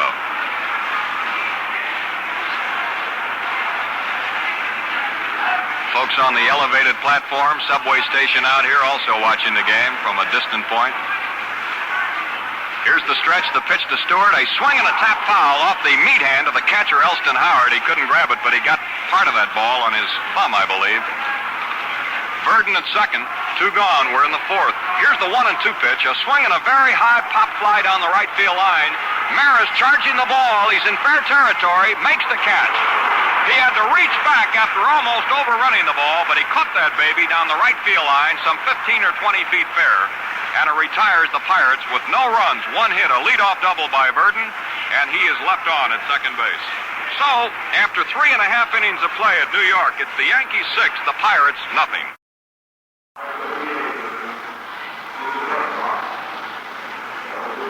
Whitey Ford, the Yankee pitcher, will lead off in the last half of the 4th inning.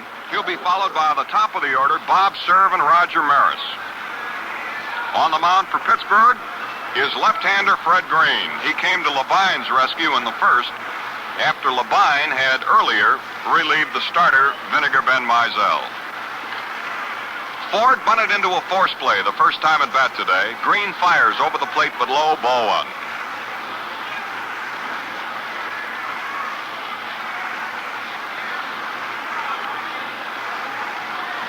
Whitey, left-handed batter. Here's the pitch. A strike right over the plate. Under the belt, 1-1. Whitey brought up on the sidewalks of New York, but makes his home now at Lake Success. Where else? That's a great name, great town for a fellow like this who's had a tremendous career. Here's a line single into right center field for Ford, opening up the Yankee 4th inning. He drilled that ball between Burden and Clemente into right center field. And it's base hit number 2 off Fred Green and hit number 9 by the New York Yankees. Bob Cerv the batter. In the 1st inning, he got 2 singles. So he's up for the 3rd time today. Now, Chuck was mentioning earlier that the Pirates would like to win this series because of their wives going on a shopping tour the other day. Well, here's a fella, Cerv, who would like to be on the winning team also. He has 8 youngsters at home. Ford on first, there's nobody out. The bottom of the 4th, the Yankees lead by 6. Here's a curve down low, ball 1.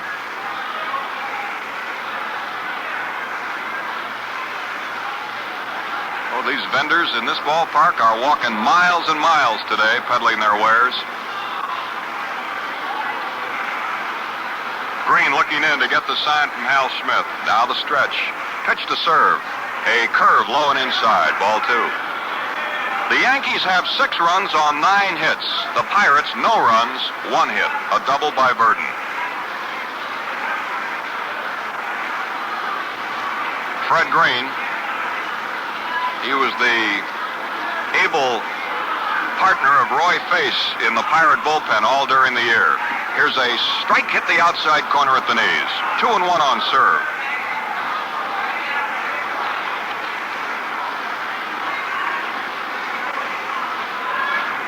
Serve waving that bat around.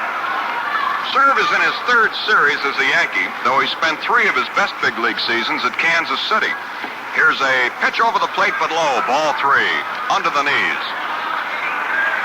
Serve was acquired early this season as outfield protection and for right-handed pinch hitting chores, and he did his job very well for the Yankees. Whitey Ford on first base wearing that blue Yankee warm-up jacket.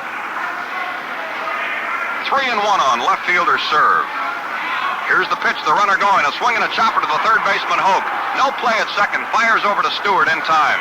Ford was going on the 3-1 pitch. The ball was hit to Hoke, the third baseman, on one high hop. He took a glance at second, saw that he had no play on the runner there, so he fired over to Stewart, and Serve is retired. Hoke to Stewart. So there's a man at second with 1 out, and here's Roger Maris. Maris is 0 for 2. Lined out and fouled out to the catcher. Here's a fellow who joins a great line of Yankee outfielders, which has included the likes of Ruth. Here's a long drive, but it's fouled on the right field line into the upper deck. Ruth, Earl Combs, DiMaggio, Mantle.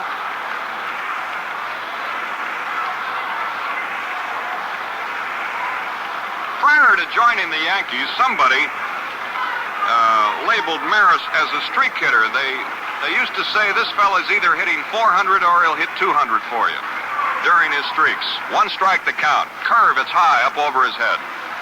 1-1 on Roger Maris.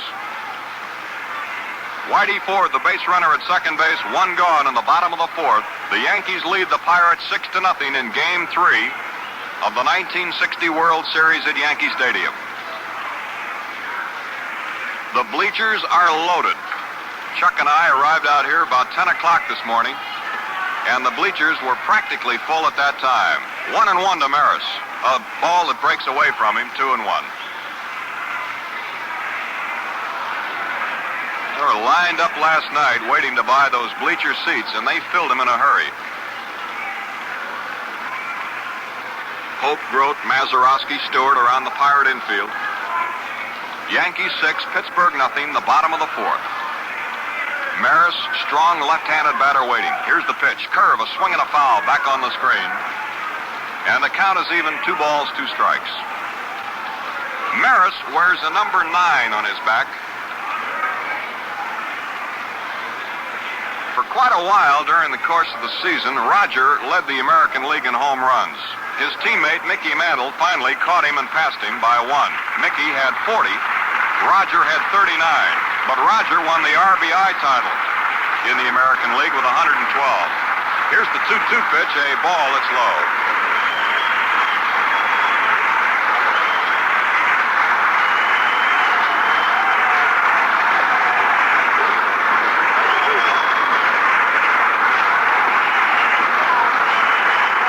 Ball 3, strike 2.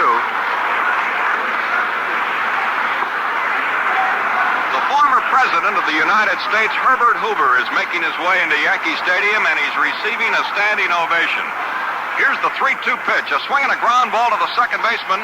Mazeroski up with it. Here's the toss to first base in time, and they're 2 gone. So Maris is out, second to first, and on the play, Ford moves to third. That's going to bring up Mickey Mantle, who has 2 for 2.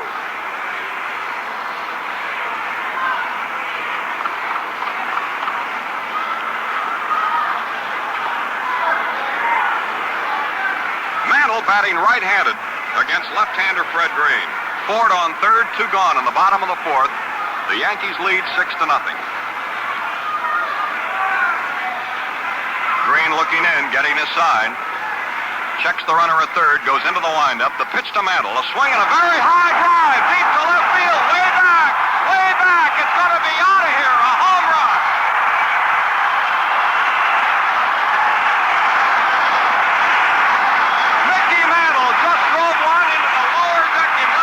Right next to the Pittsburgh bullpen. 2 more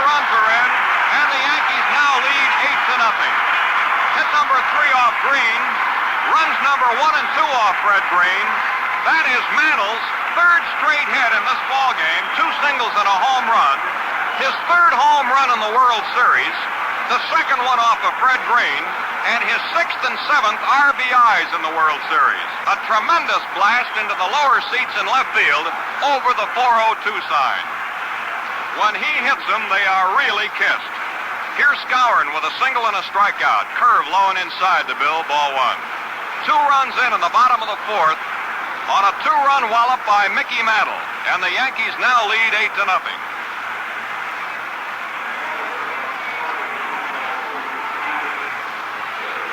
That's Mantle's 14th World Series home run. Here's a line drive, a base hit to right field. Mazeroski leaped, he couldn't get it. Skowron is on with a single, his second hit, and hit number 4 off Fred Green.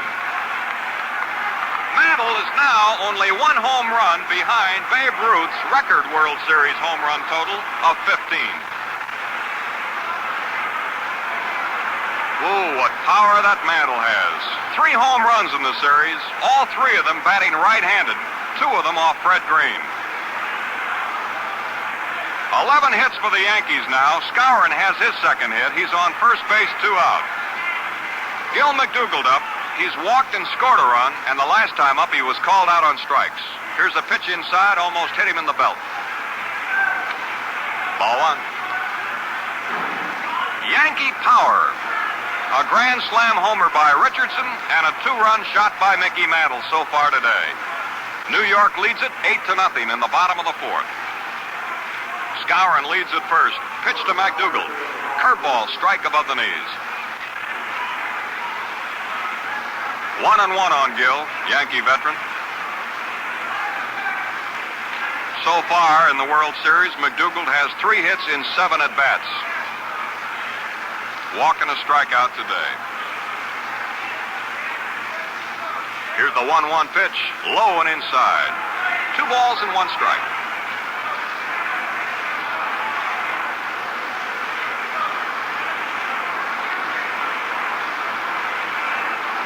Two runs in on a single by Ford and a home run by Mickey Mantle. And then a follow-up single by Moose Skowron. He takes his lead. 2-1 pitch to McDougald, a swing and a ground ball, weakly hit toward third. Hoke in.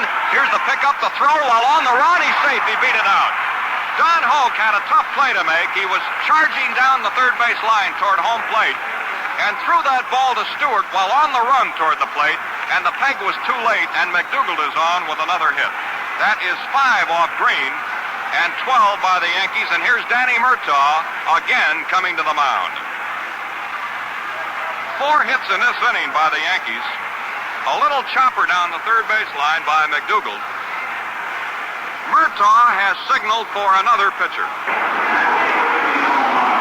Another pitcher is being brought in here. This is a right-hander, George Whit, walking in from the Pirate bullpen out here in left field. Fred Green worked a total of 3 innings. He allowed 2 runs, gave up 5 hits. He struck out 3. And now right-hander George Whit, who was in the ball game on Thursday and pitched 1/3 of an inning, allowing 2 hits, no runs, becomes the 4th Pittsburgh pitcher of this ball game. First man he'll face will be Elston Howard. Well, 4 hits in this inning, 3 singles and a home run by Mantle have produced 2 more runs so far, and the Yankees are now leading the Pirates by a score of 8-0. Whit has just reached the infield grass. He's walking toward the mound. He'll get the baseball here from Fred Green. He's tossed the ball by Green, and here's Big Fred headed for the clubhouse to join the fellows who are on the mound in front of him, Vinegar, Ben Mizell, and Clem Labine.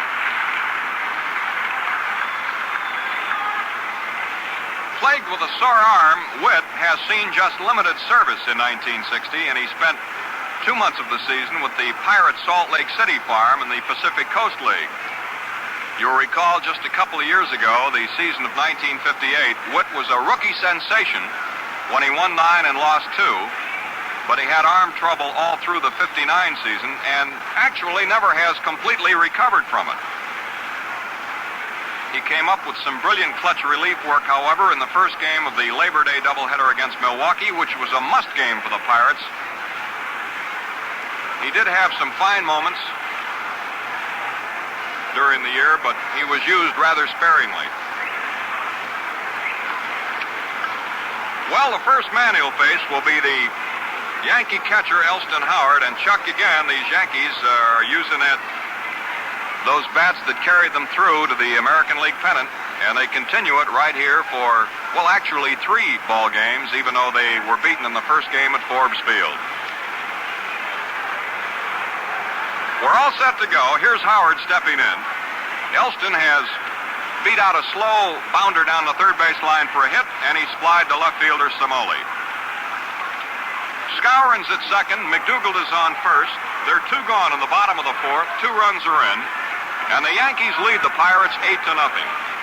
Now Whit, right-hander, all set. Here's the first pitch by George. It's a strike, a curveball that hit the outside corner belt high. 0-1. Frank Crissetti is going to have sore arms again tonight. He's been waving those Yanks around third base. Runners at first and second, 2 gone. Whit into the stretch. Pitch by George. High curve. 1-hopper to Hoke off his chest, and the bases are going to be loaded. A 1-hopper to Don Hoke. It bounced off his chest and rolled over to the left. And we'll see whether that is a hit or an error. Sharply hit ball, and it's a single for Elston Howard. The bases are loaded again. And here's Bobby Richardson, who hit a grand slam home run in the first and struck out in the third. Hit number 1 off Whit. Hit number 13 by the Yankees. Sharply hit ball that handcuffed third baseman Don Hoke. It was off his chest, and he couldn't pick it up. Skowron's at third. McDougald's at second. Elston Howard on first. 2 gone. Bobby Richardson, little fellow with a big bat. He proved it in the first inning today when he grand slammed off Clem Levine. Here's Whit with no windup, delivering a high curveball up around the head. Ball 1. 8-0 Yankees. Bases loaded and 2 out. Whit, the second pitcher of the inning, and the 4th of the game, used by Pirate manager Danny Murtaugh. The pitch to Bobby. A strike right over the plate, knee high. And the count is even, ball 1 and strike 1. 5 hits in the inning, 4 singles and a home run by Mantle. Whit is not using a windup with the bases full. He just grabs the ball in front of his belt and lets her go. Here's the 1-1 pitch to Richardson. Curve line to hit to left field. Here's 1 run scoring. Here's McDougald racing home, and he's going to make it easily. 2 more runs are in. A 2-run single by Bobby Richardson into left field.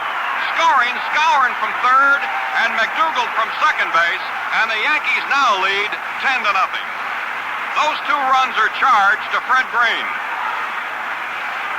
It's hit number 14 by the Yankees, and they're out in front of the Pirates 10-0 in the bottom of the 4th. Bobby Richardson just drove in his 5th and 6th runs of the ball game, which breaks a record of 5 RBIs in one game that Mantle tied on Thursday at Forbes Field.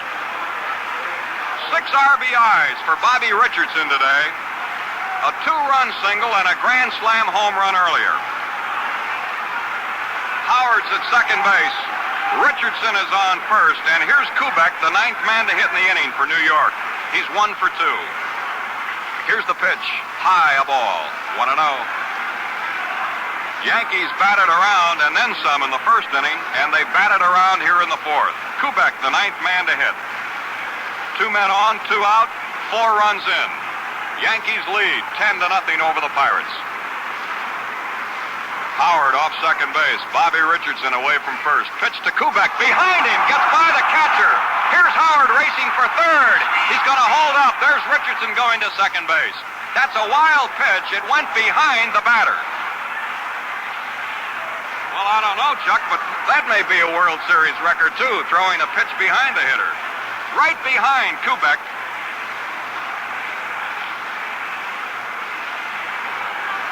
Well, it might be a World Series record, but you have to admit that Whit may have had a pretty good idea. The way the Yankees been bombarding all of the pitchers, it would be reasonable to assume that he threw behind them. They might not be able to hit it. Now they're going to put him on. They're going to load him up. Here's an intentional ball 3. They're going to put Kubek on after getting behind him 2-0. Here is ball 4. Tony tosses the bat aside. The bases are loaded again for the second time in this inning. Here's Whitey Ford up for the second time in the last half of the 4th. He started it all with a single to right field. He's the 10th man to hit in the inning. Yankees out in front 10-0 in the bottom of the 4th inning at New York's Yankee Stadium. Elston Howard on third, Bobby Richardson at second, Tony Kubek on first. Here's the pitch to Ford. It's a ball, it's high, 1-0. Wood has been using mostly breaking balls since he came in to relieve Fred Green in this inning. And he's given up 2 singles, thrown a wild pitch, and walked a man. Here's a high pop foul back here. It's into the upper deck above us. And the count on Ford is even now, ball 1 and strike 1. 10 runs and 14 hits for the Yankees so far, and the ball game is only in the 4th inning. They lead 10-0. Whit trying to put out the Yankee attack here, which has been going ever since the 1st inning. Pitch, curve, foul, back on the screen, over to our left, and the count is a ball and 2 strikes. Ford started the rally in this inning with a solid poke to right field for a hit. And then after 2 are out, Mantle dropped one into the left field seats for a 2-run homer. Skowron singled, McDougal singled, Howard singled, Richardson singled, and Kubek was given an intentional pass. And Ford's up for the second time in the inning. Pitch to Whitey, curveball, chopped to the right side. Here's Mazeroski in, he has the ball. Tosses to Stewart, and the side is retired finally. But in the inning, the Yankees scored 4 runs on 6 hits. There was 1 wild pitch, there was 1 walk, and 3 men were left on the bases. And so, fans, at the end of 4 full innings of play at New York's Yankee Stadium, it's the Yankees 10, the Pirates nothing. When a ball player's wife, and there are plenty of them here today, buys razor blades for her husband, what does she buy? Well, if I can judge from what the ball players say and what I see in the clubhouse, they buy Gillette Super Blue Blades by a wide margin. That figures because since their introduction a few months ago, Gillette Super Blue Blades have won millions and millions and millions of new users. Why don't you treat yourself to a wonderful new experience? The amazing ease, the clean, refreshing shaves you get with this exceptional new blade. Shave so fast and easy, you may find it hard to believe you have a blade in your razor. Try it at a bargain. Today, get a dispenser of Gillette Super Blue Blades, a 1-piece Gillette Super Speed razor, plus a streamlined travel case, all 3 for just 89 cents. Or buy Super Blue Blades separately in dispensers of 10 for 69 cents or 15 for $1. If you don't agree this blade does everything we say, we will refund the entire purchase price.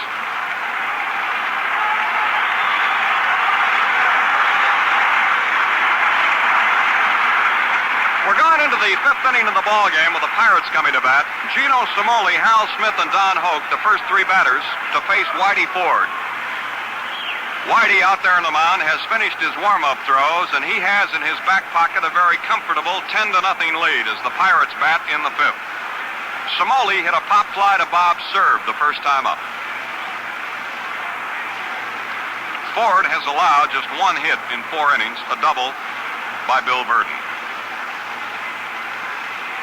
Here's Cimoli, the left fielder, a right-handed batter, and the pitch by Whitey Ford. A swing and a long drive deep to right field. It's curving. It's a foul ball in the lower seats down the right field line. Right fielder Maris went after that ball, but it was out of reach up into the crowd. 1 strike. 10-0 Yankees. They've scored 30 runs in the first 3 games, with 46 base hits so far. Here's a ground ball to Richardson's left. The Yankee second baseman has it. Tosses to Skowron. There's 1 away. It'll bring up Hal Smith, the catcher. Smith hit a fly ball to Serve his first time up. 1 out in the 5th. Pirates trailed 10-0. Want to remind you again that the ball game tomorrow will start an hour later. 1:45 Eastern Daylight Time will be on the air. The windup by Whitey Ford. The pitch, strike right around the letters to Hal Smith, 0-1. Bobby Richardson has set a new World Series record with 6 RBIs in this ball game. Here's the pitch. Slow curve, low and outside. 1-1. 1 out and nobody on. Hal Smith, former American leaguer, he is no newcomer to this park. Here's the pitch to Smith. Curve, a ground ball off the bat handle to the shortstop Kubek. In he has it. Fires to Skowron, and Smith is out by 6 steps. 2 gone. Ford, for the most part today, making these Pirates beat that ball into the ground. 2 out. Here's Don Hoke. Hit a fly ball to Mickey Mantle. First time at bat.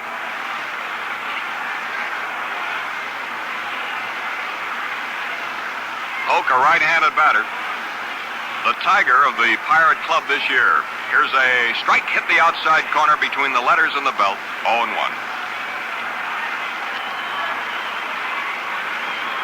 2 out here in the top of the 5th inning. Pirates behind by 10 runs. The pitch by Whitey Ford. Curve, it's low, into the dirt. 1-1. Ralph Terry tomorrow against either Law or Haddix for Pittsburgh. Of course, there's always the chance that Stengel may change his mind, too. Here's the windup. 1-1 to Don Hoke. Curveball high and outside. 2 balls and 1 strike. One of Casey's greatest moments, of course, came many years ago at Brooklyn when he bowed low to the plate umpire, took off his cap, and a sparrow flew out. He's done many strange things. 2-1 pitch to Hoke. Swinging a long drive, well hit to left field. Bob Serve racing back. He's near the wall. He's going to make the catch. He does to deep left field, and it retires Hoke and the Pirates in the 5th. No runs, no hits, nobody left on. And in 4 of the 5 innings, Ford has retired the Pirates 1-2-3. So at the end of 4.5 innings of play at Yankee Stadium, it's still the New York Yankees 10 and the Pittsburgh Pirates nothing. This portion of the 1960 World Series is brought to you by General Motors. Chances are you'll find your new car at GM, 'cause there's more to choose from. Value and choice from GM. Yes, you get solid General Motors value in every one of the GM cars for 61. Widest choice ever. Chevrolet and the new size Chevrolet, the Corvair. Pontiac and a new size Pontiac, the Tempest. Oldsmobile and a new size Oldsmobile, the F-85. Buick and a new size Buick, the Special. And Cadillac. Value and choice from GM. And remember, all of these great General Motors cars are backed by the new GM dealer warranty, which excludes only tires and those items recognized as normal maintenance. It provides the finest kind of protection for your investment during a full year or 12,000 miles of driving, whichever comes first. We go to the bottom of the 5th inning here at Yankee Stadium with New York coming to bat. The top of the order, Bob Serve, Roger Maris, and Mickey Mantle. New York in front 10-0. And now I want to swing back the microphone to the voice of the Washington Senators, Chuck Thompson. Thanks a lot, Jack, and good afternoon, everyone. George Witt, the Pirate right-hander, into the move now, deals a strike call to Bob Serve. He laid one in over the outside corner, up around the letters. Bob this afternoon singled to center field in the 1st inning, singled to left field again in that 1st inning. Then he went out on a bouncer to Don Hoke at 3rd in the 4th. Swing and a foul ball in the dirt at the plate.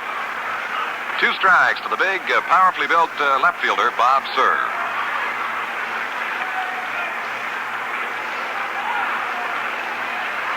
George Red Witt, who is the 4th Pirate hurler of the afternoon, into the move now. 2-strike offering coming to Serve, is up high on the ball. 1 ball and 2 strikes to Robert. Beautiful afternoon for baseball. And the Yankees pick up this Saturday afternoon where they left off in Pittsburgh.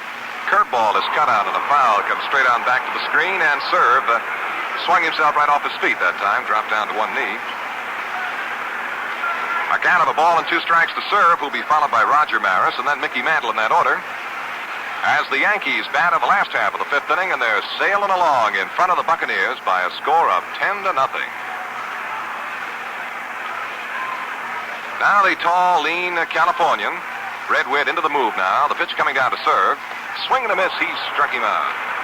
So serve goes down. That's the first out of the last half of the 5th inning. And Red has picked up his first strikeout. That'll bring around Roger Maris. Maris made a bid for an extra base hit in the first inning this afternoon. He sent a screaming liner deep down the alley in right center field, and Clemente got a good jump on the ball and made a fine grab out near the right center field wall to retire him. Then Maris fouled out to end the first inning and grounded out to second baseman Mazeroski in the 4th inning. Ball is up high to the left-handed swinger.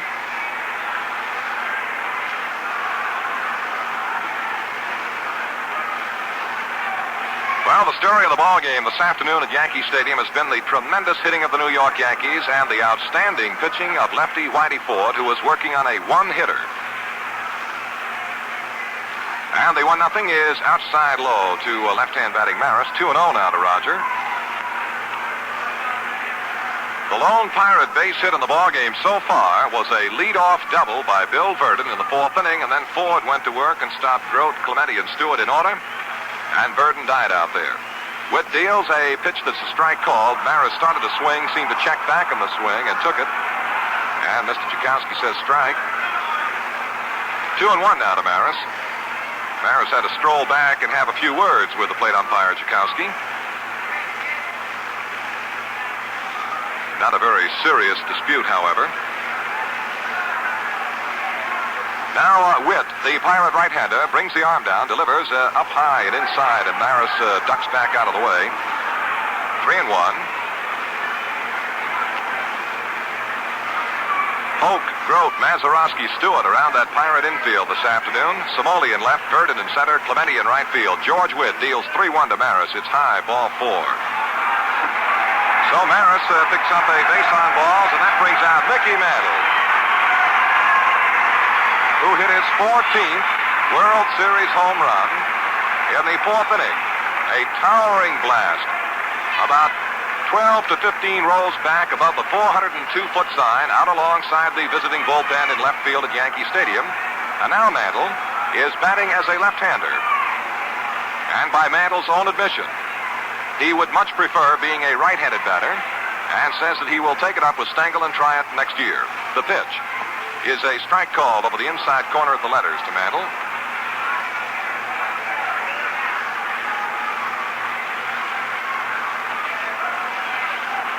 Mantle has said, "I never have been in such good condition, especially for the World Series. He said, if I could only hit anything left-handed, I'd be on top of the world mentally right now."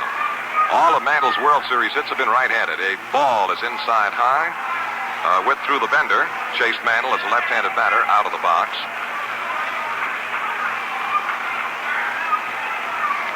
One out in the inning, served as a leadoff batter, struck out. Maris has drawn the base on balls. He's on at first base. Of course, Stewart, Pirate first baseman, backed off the bag.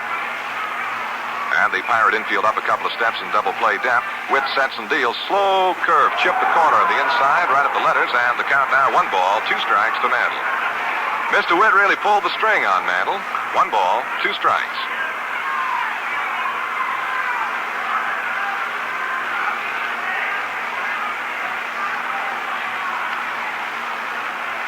Now the look in for the sign, and George Witt, the Pirate right-hander, ready to throw to Mantle. The 1-2 pitch is swung on. There's a long drive down at the right field corner, hitting it, and it may bounce into the seats, and is a ground rule double. A line drive ripped into the deep right field corner, and on the first hop went loping back in about 2 or 3 rows, and that would be a ground rule double for Mickey Mantle, and his first left-handed World Series base hit.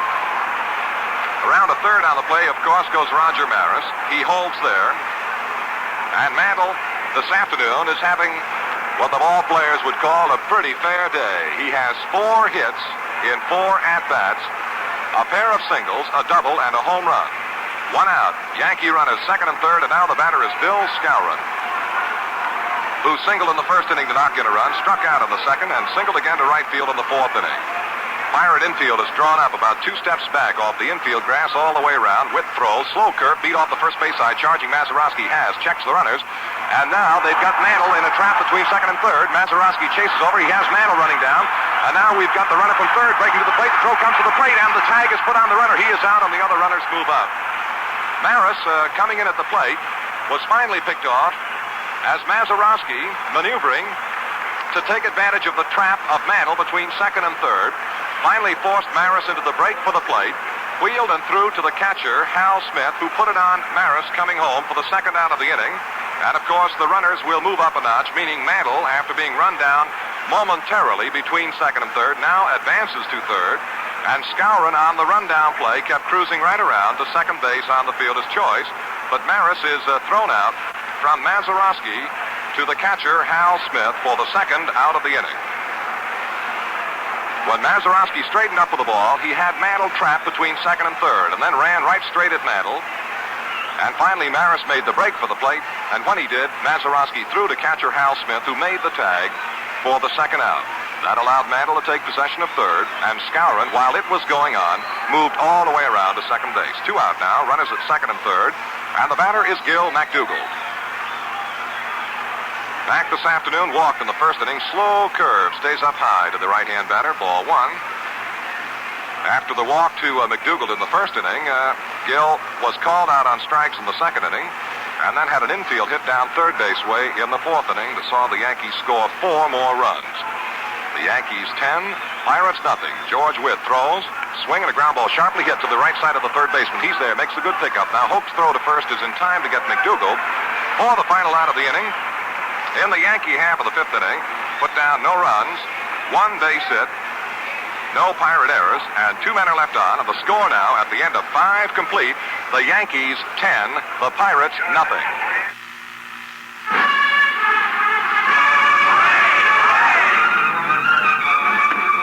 Hey, Senor Stokes, why do you drive into the bull ring? Matador, I just couldn't wait to show you this Chevrolet.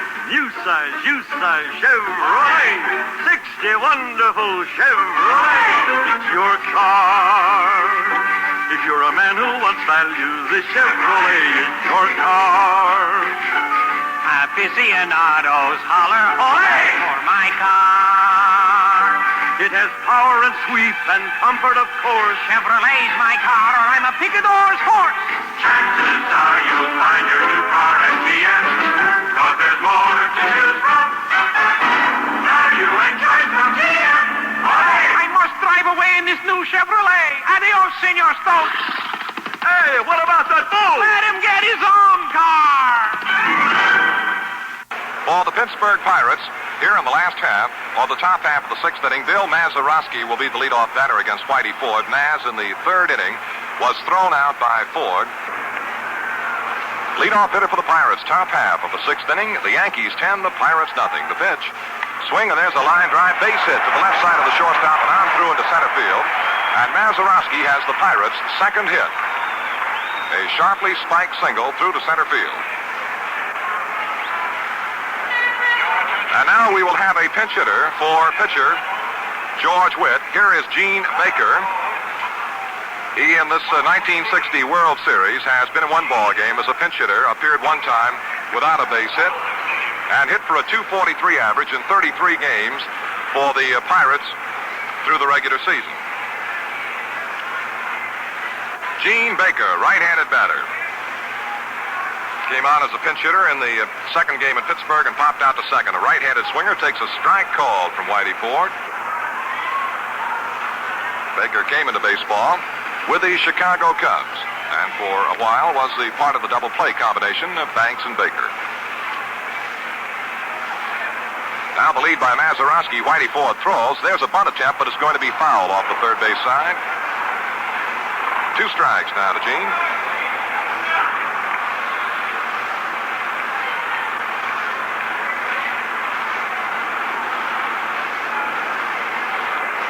Whitey Ford this year pitched no less than 4 shutouts against a team that threatened to comp the American League pennant this year, the surprising Baltimore Orioles. 2 of those shutouts were authored by Ford alone. On 2 of the others, he shared with Bobby Shantz and Ralph Terry. He went so far as to volunteer to pitch out of turn against the Orioles in the crucial series and turned in nothing less than a shutout. 2-strike pitch to Baker, swinging a long foul off the third base side into the upper deck and out of play. 2 strikes to Baker. One of the unusual things about Ford and the shutout he pitched out of turn against Baltimore, it was just 2 days after he had pitched a shutout against the Washington Senators. Now your 2-strike pitch to the right-hand batting pinch hitter, Gene Baker, batting for the Pirate pitcher, George Witt. None out. Runner at first is Mazeroski. Ford throws, swinging a high foul out of play behind the plate. So Baker, as they would say, hangs in there and gets a piece of these offerings from Whitey Ford and is, of course, along the way, taking a few pitches out of the left-hander's arm. Mazeroski is on at first, and Skowron pays him little heed down that way. Now Ford all ready to go. Into the stretch, sets and throws. Ground ball hit off the first base side. To his right, charging is Skowron. He makes a pickup, throws to the pitcher covering at first in time to get the pinch hitter Baker for the first out of the inning. Skowron to the pitcher Whitey Ford covering. On the play, advanced Mazeroski to second base. 1 out now in the Pittsburgh half of the 6th inning. And here is leadoff hitter Bill Verdon. Verdon rammed a double off the wall in deep right center, and incidentally on that particular play, Yankee right fielder Roger Maris played the carom or the rebound perfectly, or it may have been more than a double for Bill Verdon. Now with 1 out and Mazeroski halfway around, Verdon, a southpaw swinger, waits the first offering from Whitey Ford. The set and the pitch. It's too high to Verdon, ball 1.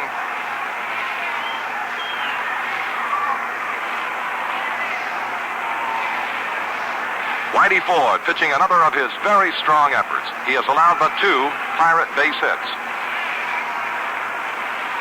Now the pitch to Verdon is low and away and a ball. 2-0 now to Verdon.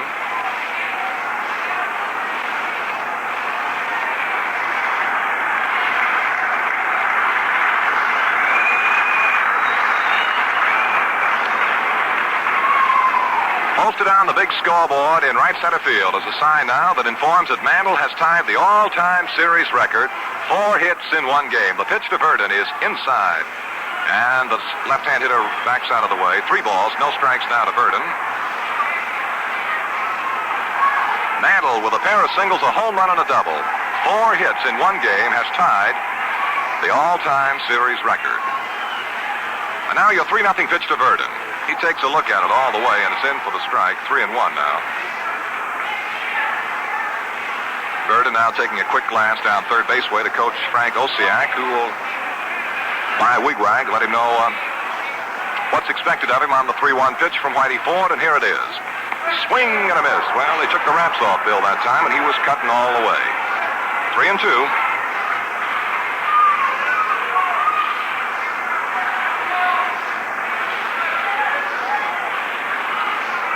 3 balls, 2 strikes to the Pirate center fielder, Bill Verdon. And Whitey Ford ready to throw. He does. Ground ball hit off the first base side, waiting is second baseman Richardson. He makes the grab, throws to first, and that'll be the second out of the inning. Verdon grounds out to Richardson at second, and on the play, Mazeroski moves into third. 2 down now. And the batter will be the Pirate captain, Dick Grote.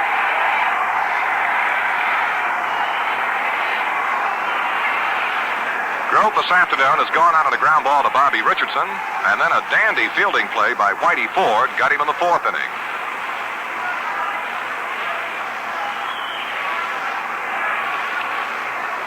The Yankees have 10 runs on 15 hits this afternoon. The Pirates so far have failed to score and have but 2 hits. Right-hand batting Grote waiting the first pitch from the southpaw Whitey Ford into the move now, and here's the first one. A ball is inside to Grote. Well, the Pirates, throughout the course of the 1960 season, have made it a practice of bouncing back after rough treatment. Now the 1-0 pitch to Grote is a good breaking ball in, and the strike is called. 1-1 to Grote as Whitey Ford dropped that good curve ball in on the Pirate shortstop. Mazeroski, standing alongside the bag at third, walks off in foul territory, a little bigger lead, and Ford goes to the move, delivers, swinging a ground ball, slowly hit third base way. McDougal charges, gloved hand pickup, quick throw to first, and that's all for Grote. He is the final out of the inning for the Pirates in the top of the sixth. No runs, one base hit, no Yankee errors, one man left, and now at the end of 5 1/2 innings of play, the score, the Yankees 10 and the Pirates nothing. Value and choice from GM.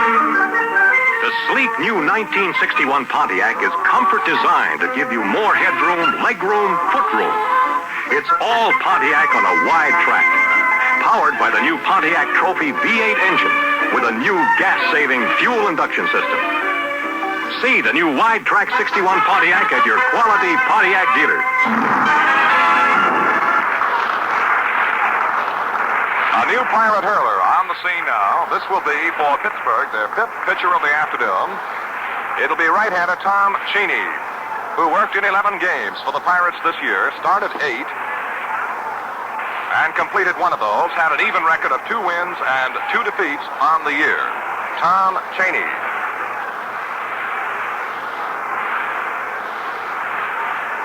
And in World Series competition this year, Cheney made 1 appearance. He pitched 1 full inning, allowed 1 base hit, gave up 1 run, walked a batter, and struck out 2. Cheney, a tall right-hander, finished up the ball game that saw the Yankees defeat the Pittsburgh Pirates 16-3 in game number 2.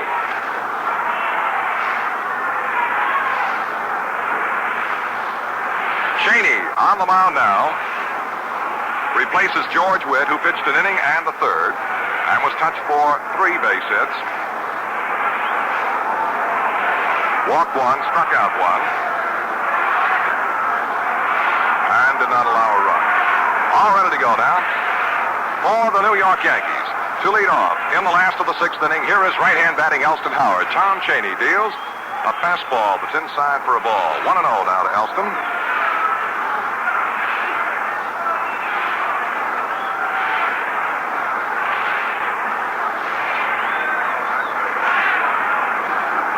And the next offering is cut on and missed. 1-1. Cheney, right-hander with a pretty good free fluid sort of a motion, reaches back and fires that fastball.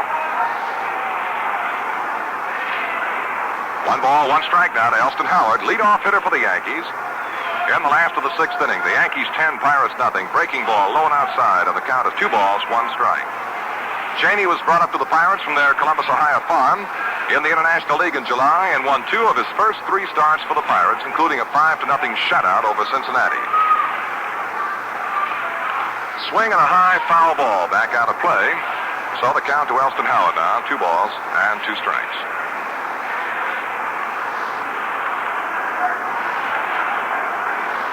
Cheney, incidentally, was part of the deal with the St. Louis Cardinals that brought Gino Cimoli to Pittsburgh in a trade for Pirate hurler Ronnie Klein.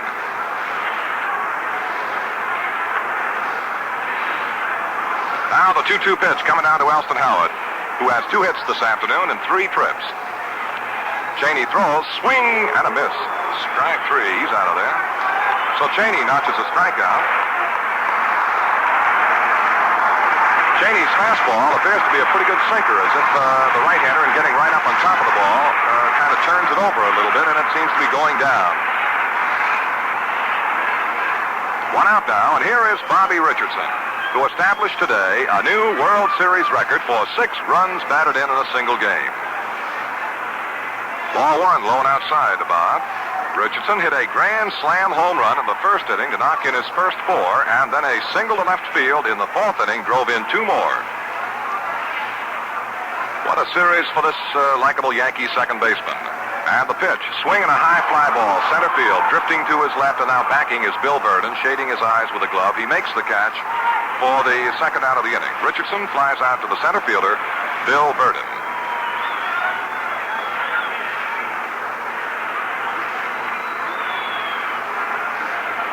Now here is Tony Kubek. Kubek got an infield hit of the 1st inning.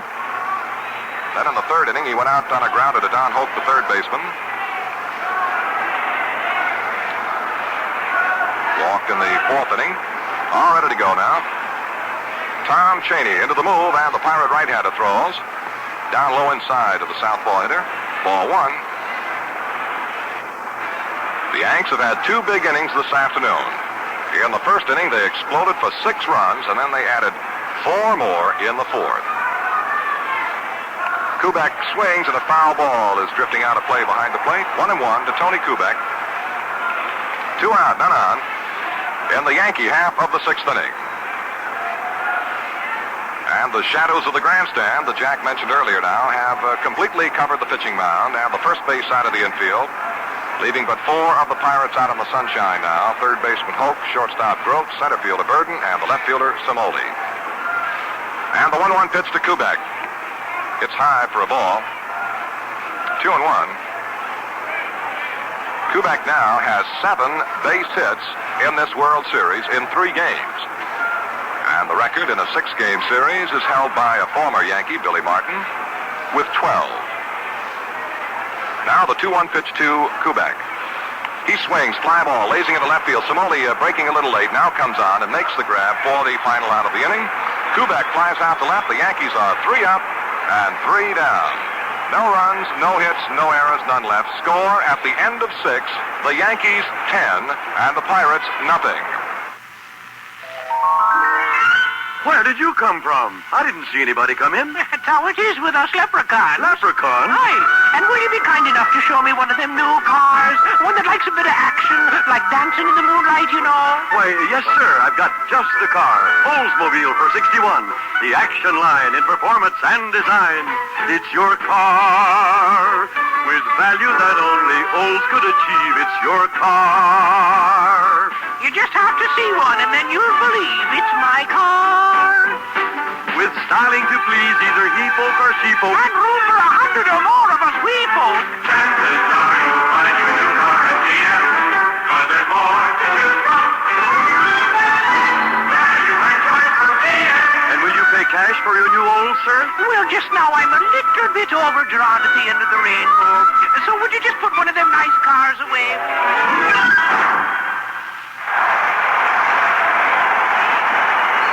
Roberto Clemente will lead off against the Yankees' Whitey Ford in the top of the 7th inning, and Casey Stengel has made another change in the Yankee outfield. He's put out there the fellow that Casey many times refers to as my other manager, Yogi Berra. Here is Clemente, who has spanned and bounced out to third in 2 at-bats.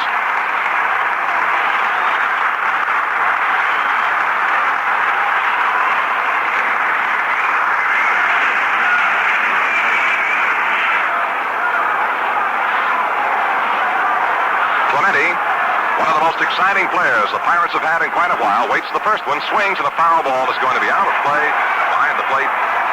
Strike one to Clemente. Well, the Pirates are faced with a tough task of bouncing back again. They have been a very consistent ball club throughout the year, have never had a losing streak any longer than 4 games, and on both of those occasions it was Vernon Law who stopped the skid. Pitch to Clemente, swinging a high fly ball, hit fairly deep to right. Back goes Berra, near the warning track. He's under it now, and the Yankee right fielder has it for the first out of the Pirate half of the 7th inning, and this partisan crowd here at Yankee Stadium gives Yogi quite an ovation. Now the batter will be Pirate first baseman Dick Stewart, who was fooled and called out on strikes in the 2nd inning, and then flied out to the right fielder in the 4th inning. There is the outside possibility that Yankee right fielder Maris may have been injured slightly in the collision with the catcher Hal Smith in the 5th inning. Now Stewart waiting the first one. Ford delivers a curve, and it's hit right back through the middle of center field for a base knock. Ford kind of let up on the curveball a little bit, but it hung out there, and Stewart rammed it back through the middle for the Pirates' 3rd hit of the afternoon.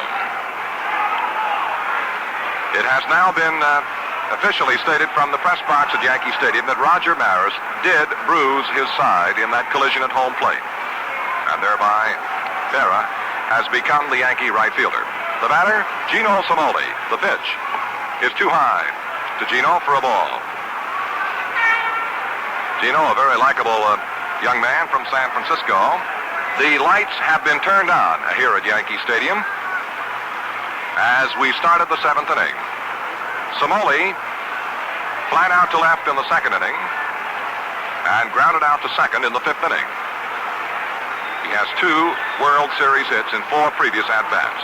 The pitch is inside of the right-hander, and the count now 2-0. Somoli, a right-handed batter, is played to the opposite field by Yankee center fielder Mantle, who's favoring right center field.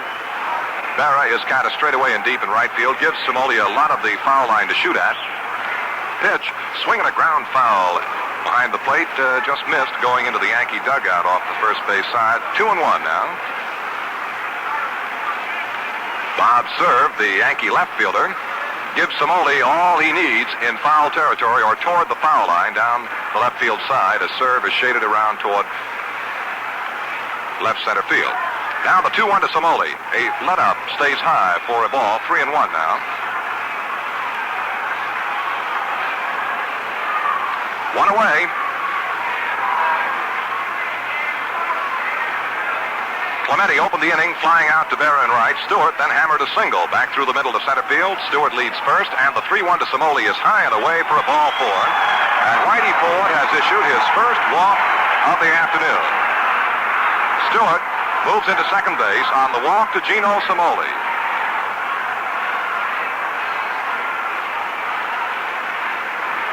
Whitey Ford this afternoon pitching a most strong ball game, has walked but 1 batter and has fanned 2, and the Pirates have been able to touch him for about 3 base hits, 2 singles, and a leadoff double by Burden in the 4th inning. And now here's Hal Smith.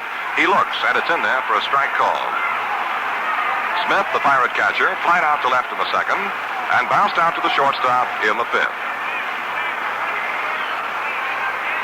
10-0, the Yankees in front of the Pirates. The Pirates now with runners at first and second and 1 away. The pitch to Smith. Ground ball is pulled foul outside of third. And the count, 2 strikes. To the former house painter from Detroit. In the off-season, Hal used to help his daddy in work of that sort. Touching up the old house, and right now Smitty would like to touch up Whitey Ford if possible. 2 strikes, the count to the Pirate catcher. Right-hand hitter leans in over the plate. Ford throws. He's low. Ball 1. 1-2.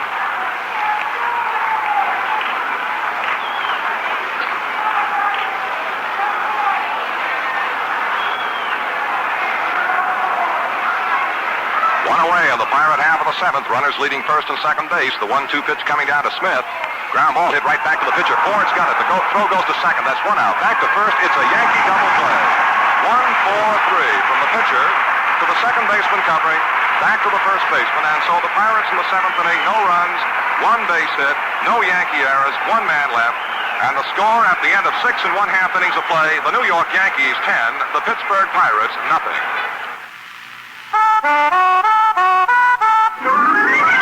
Value and choice from GM. Now, for 1961, the magnificent new Cadillac, world's most distinguished motor car.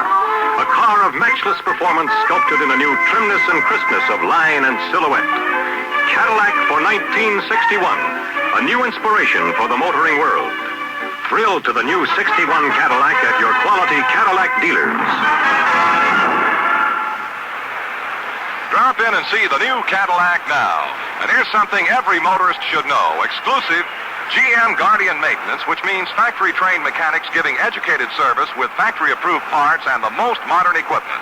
Take your car or truck to your GM dealer for Guardian Maintenance.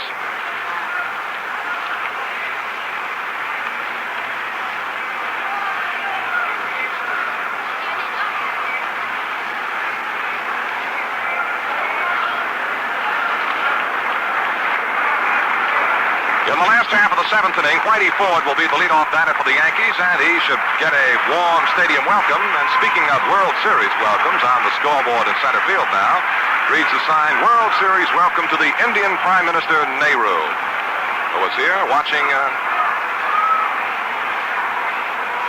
the 3rd game of the series between the Pirates and the Yankees. Here is Whitey Ford. He looks at Cheney's first offering and is right down the pipe. Or perhaps if you're in New York, you should say right up Broadway, strike one. Ford helped himself to a base knock back in the fourth inning and scored a run. The pitch is too high to Ford, who bats him as he throws him from the first base side. 1-1. Tom Cheney, the fifth Pirate hurler to see service this afternoon. Now the 1-1 pitch to the crouching left-hand batting Ford. It's a strike called as Cheney leaned on that fastball, got it over the outside corner at the letters. 1-2.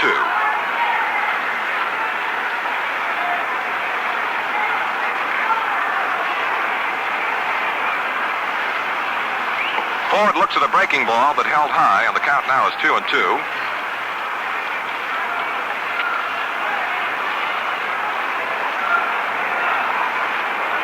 Cheney came into the ball game in the sixth inning and retired three Yankees in order: Howard, Richardson, Kubek, and now he's working on Whitey Ford. 2-2. Swing and a miss. He struck him out. And that'll be strikeout number 2 for the Pirate right-hander Cheney. One away, top end of the Yankee batting order brings up Bob Cerv, who had 2 base hits in the first inning, both singles, and scored a run. And in the fourth inning, Cerv bounced out to Don Hoke at third, and in the fifth inning, well, he struck out. Yankees 10, Pirates nothing. One away, none on. Last half of seventh inning. And so far today, it's been another Yankee afternoon. The pitch to Bob Cerv.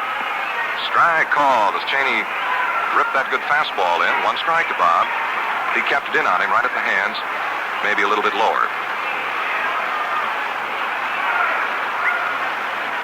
Now Cheney in the move, and the 1-strike pitch coming down to Cerv. It's tight again, and Cerv shrugs back out of the way. 1 ball and 1 strike.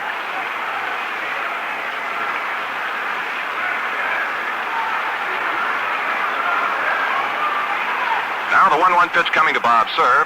Cheney throws. Breaking pitch swung on. High fly ball out into center field. Backing and setting up under it is center fielder Verdon. He makes the catch for the second out of the inning. Cerv flies out to the center fielder. Well, here comes Yogi Berra.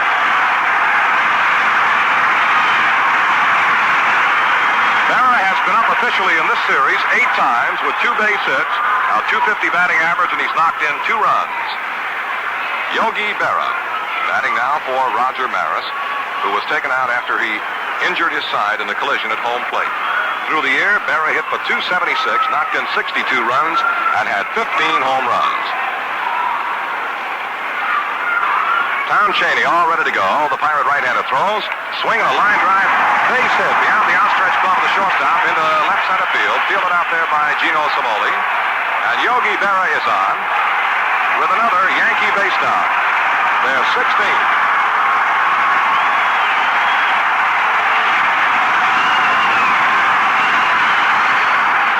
Mickey Mantle has 4 for 4 today and 5 straight hits in his last 5 official at-bats. 6 hits in his last 7 at-bats, including 3 home runs and a double. And Mantle now is facing Cheney from the left-hand side of the dish, all ready to go. The Pirate right-hander kicks and throws, and Mantle looks at a breaking ball, and a strike is called. A good curveball from Cheney.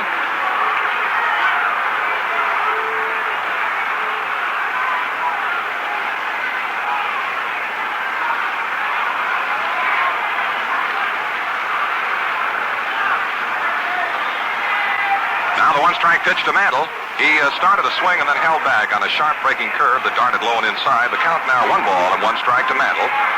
Berra is the runner at first base for the Yankees, who this afternoon are every bit the Bombers of old.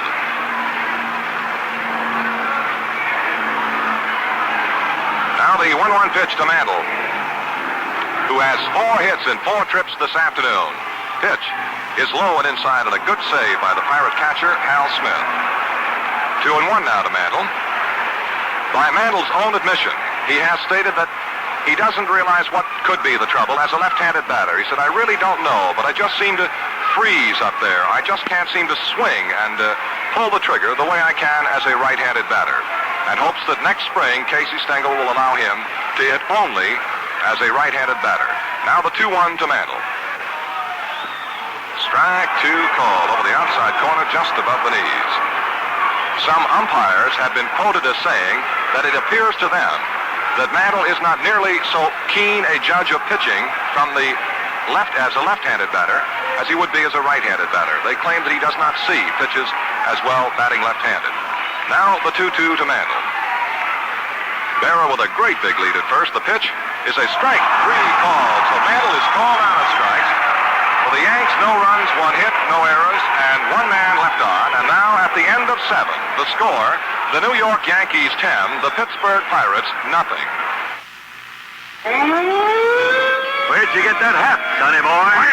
What do you mean? I'm the fire chief. Say, isn't this the car showroom that's on fire? Not the showroom, Chief. The customers. They're on fire with desire for GM's new special-size car, the new Buick Special. It gives you the best of both worlds. Big car luxury and small car economy. Buick Special! That's my car. See, it's smaller than big, yet bigger than small. It's your car. Buick Special size is the best size of all. It's my car. For economical luxury, set your goal for. Worth sliding down that firehouse pole for. Chances are you'll find your new car at GM, 'cause there's more to choose from. Value and choice from GM. I gotta go.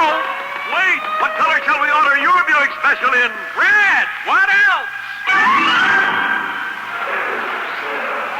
As Don Hoke prepares to lead off for the Pirates in the top of the 8th inning, the official paid attendance has just been announced at Yankee Stadium.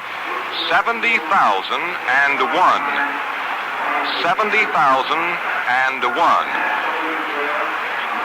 Official paid attendance this afternoon at the stadium. Here is Don Hoke, the fellow the Pirates call the Tiger. Former boxer, former Marine, and one of the most competitive men in baseball today. He has twice flied out to the outfield, once to center fielder Mantle, and once to left fielder Bob Cerv. 4 deals, strike calls, says Mr. Tchaikovsky. The Pirates trailing 10-0 have got that seemingly impossible task facing them. A slow curve, that old dipsy-do curveball came floating in on Hoke, and he was powerless to do much, but watch it come in. Strike 2 is called. Beautiful pitch from Whitey Ford. 2 strikes now to the Pirate leadoff hitter, Don Hoke.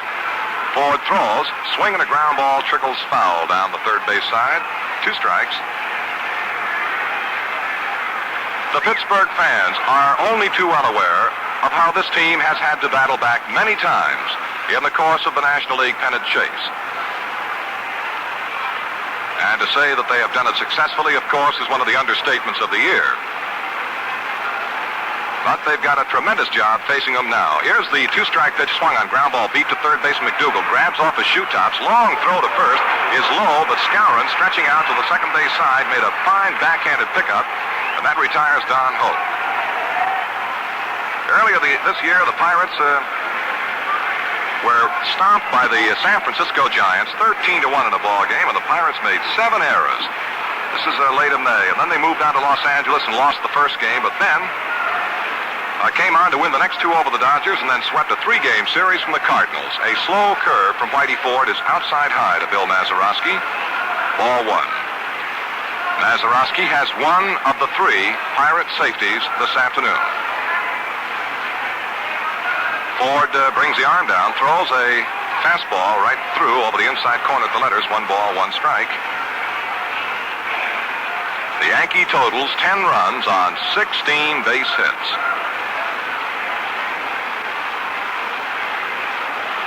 All ready to go. The pitch, a slow curve, is low, hits in front of the plate, and the count now 2-1. Ford, for the most part, relying on the sharp-breaking curveball, good changeup, and tremendous control. He's given up but 1 walk this afternoon.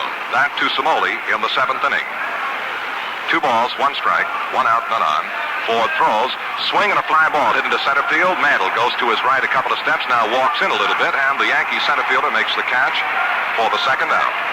2 up, 2 down. In the last 2 World Series ball games, the Yankees have scored a total of 26 runs on 35 base hits.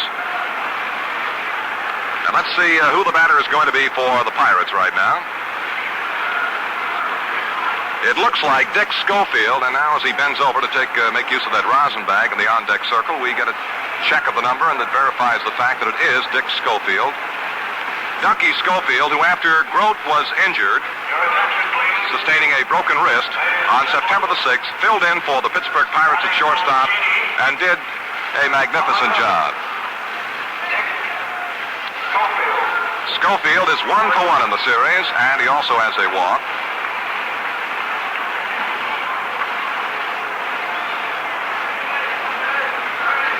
Right-hand batter, Whitey Ford throws, swinging a line drive, caught by the shortstop Kubek for the final out. 3 up and 3 down. No runs, no hits, no errors, and none left. And now at the end of 7 1/2 innings of play, the score, the New York Yankees 10, Pittsburgh Pirates nothing.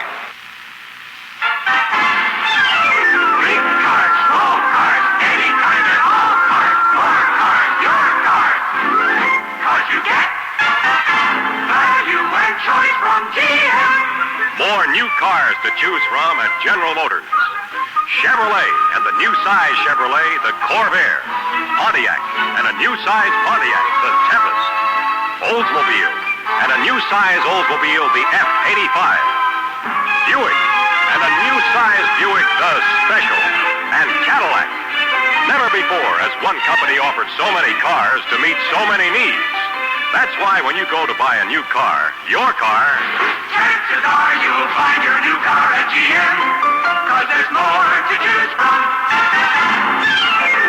Value and choice from GM.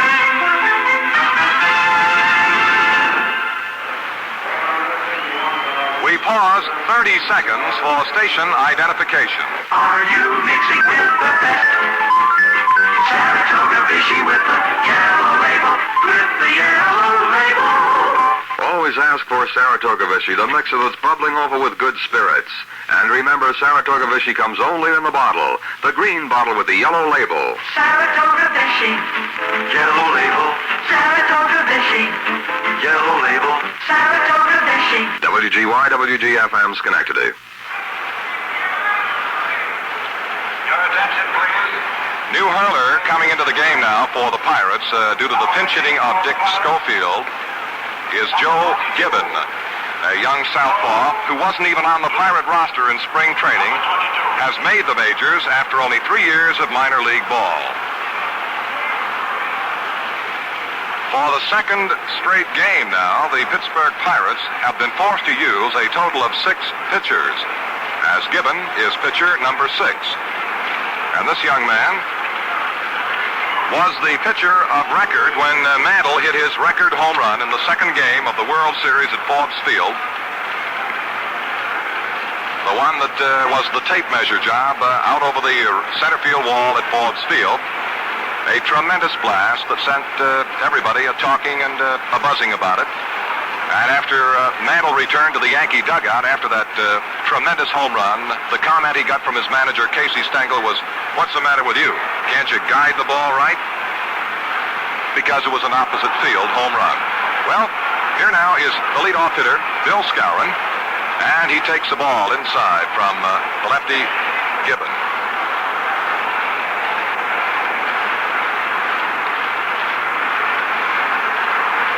Gibbon on the year for the Pittsburgh Pirates, 1-4 and lost 2.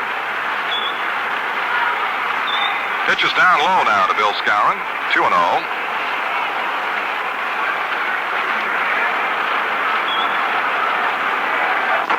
Yankees 10, Pirates nothing. Ball down low and inside, and the young southpaw really cut that one loose. Al Smith couldn't stop it. Went right on through. 3 balls, 1 strike now to Yankee leadoff hitter Bill Skowron. The big moose. Swing and a miss. And a strike 2 now. The fastball thrown by southpaw Gibbon seemed to be sinking quite a little bit. Skowron had a fine year for the Yankees this year, and he was delighted over the fact that he was able to play so many ball games. He only missed 8 for the Yankees all season. The pitch. Swinging a high pop fly down the right field side, fading foul now, and it's back among the spectators. And the count continues, 3-2 to Skowron. We would like to remind you again that tomorrow afternoon's fourth game here at Yankee Stadium will begin at 2 o'clock. We will be on at 1:45 Eastern Daylight Time. Now your 3-2 pitch to Skowron. Swing and a high fly ball down the right field line, fading toward the foul line. Chasing goes Clemente, and it's going to be a foul ball now at the very last moment, down near the foul pole in the deep right field corner. Here at this great big stadium, it's 296 feet tight down the right field foul line, and the barrier down there is just under 4 feet high in front of the box seats.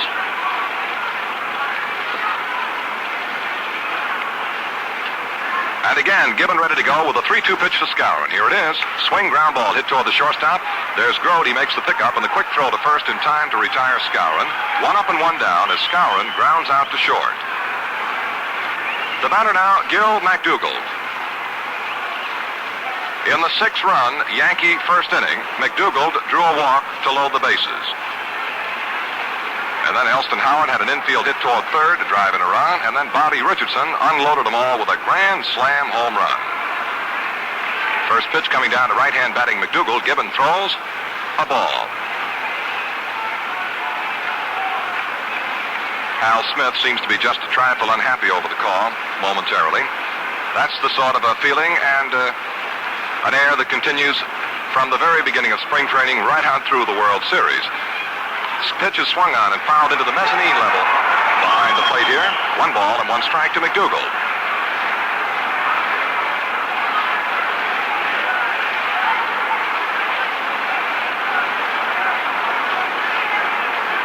One out, none on. Gibbon into the move now, and the Pirates southpaw throws, pitch swung on, well hit to center field. Back goes Verdon, still backing. Now he turns, goes a little bit to his left, and makes the catch for the second out of the inning. McDougald flies out fairly deep to center fielder Bill Verdon. 2 down now, and the batter is Elston Howard, who's had a pair of infield hits this afternoon in 4 official at-bats.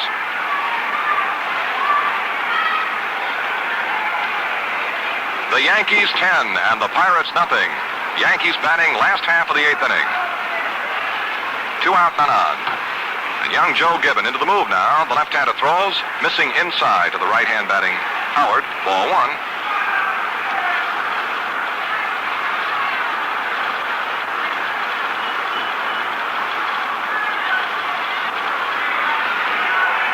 Now the 1-0. Howard takes a look. This one's down low for a ball 2, 2-0.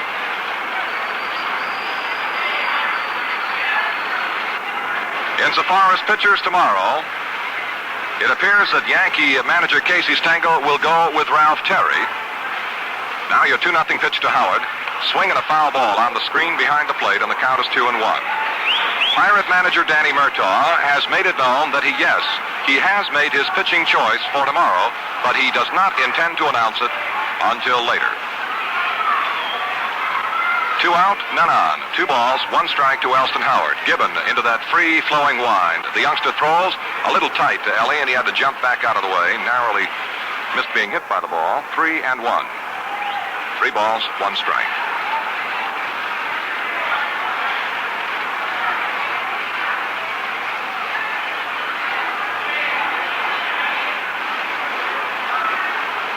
Two out, none on. Gibbon now into the move, and the 3-1 pitch coming to Elston Howard. It's a ball just outside. And the young left-hander has given up his first walk. And that brings out the young fellow who established a new World Series record today with 6 runs batted in a single game.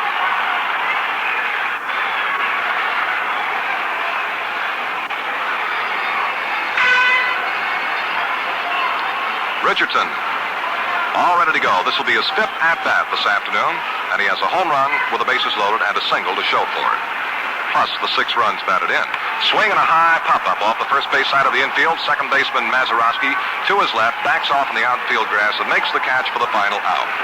The Yankees in the 8th inning. No runs, no base hits, no Pirate errors, 1 man left. And now, at the end of 8 full innings of play, the score, the New York Yankees 10, Pittsburgh Pirates nothing. You get more value, more choice when your car's from General M. General M? Is he with Grant or Lee? Step into the showroom, Dad. I'm talking about General Motors and the new 61 Chevy Corvair. It gives you more. More space for your luggage, more space for you. More get up and go. Economical, too.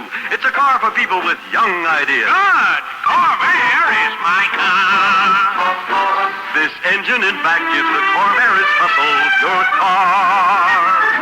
Now, isn't that cute, like a gal with a bustle?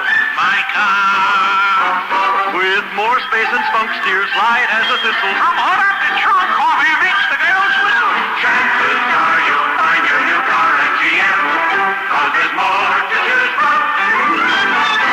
Value and choice from GM. Well, Dad, how do you feel now? Better put me in this Chevy Corvair fast, son, before I'm too young to have a driver's license.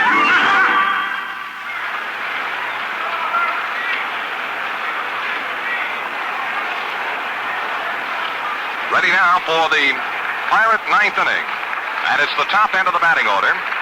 Bill Verdon, Dick Grote, and Roberto Clemente in that order. The applause you hear below us greets the departure of the former President Herbert Hoover.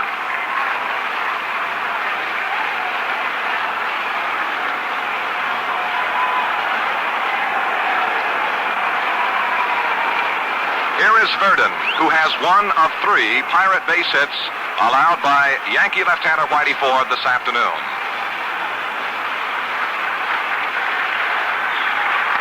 And now the Indian Prime Minister Nehru is leaving, and that's what causes the stir in the crowd below us. Well, back to the ball game. Whitey Ford throws. Verdon swings. Ground ball is hit right to the first baseman Skowron. He's up with it. Tosses to the pitcher covering at first in plenty of time to get Verdon for the first out in the 9th inning. 1 up, 1 down. Verdon, first ball hitting, grounds to the first baseman Skowron, who flipped to Whitey Ford for the first out.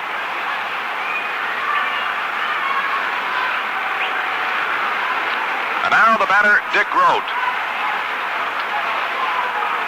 who has 3 times this afternoon bounced out to the infield. Once to second, once to third, and then Whitey Ford made a dandy play to get him in the 4th inning.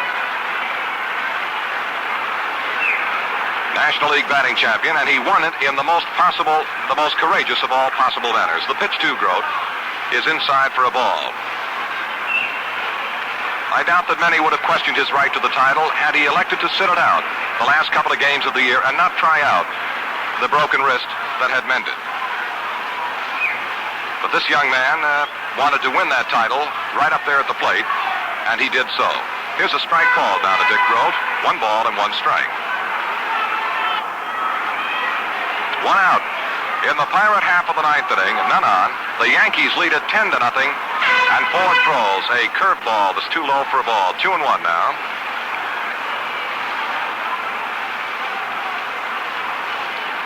It is expected that manager Stengel will pitch Ralph Terry tomorrow.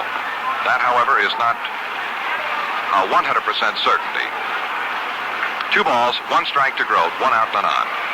Ford into the move. He throws. There's a drive hit to the right side of the first baseman Skowron. A beautiful backhanded grab. He recovers, throws to Ford, covering at first base, and that'll be the 2nd out of the inning. And a dandy defensive play by first baseman Bill Skowron, who went quickly to his right, reached out and backhanded the ball, which incidentally was very well hit. Kind of a line drive that took maybe 1 skidding hop off to the right of Skowron.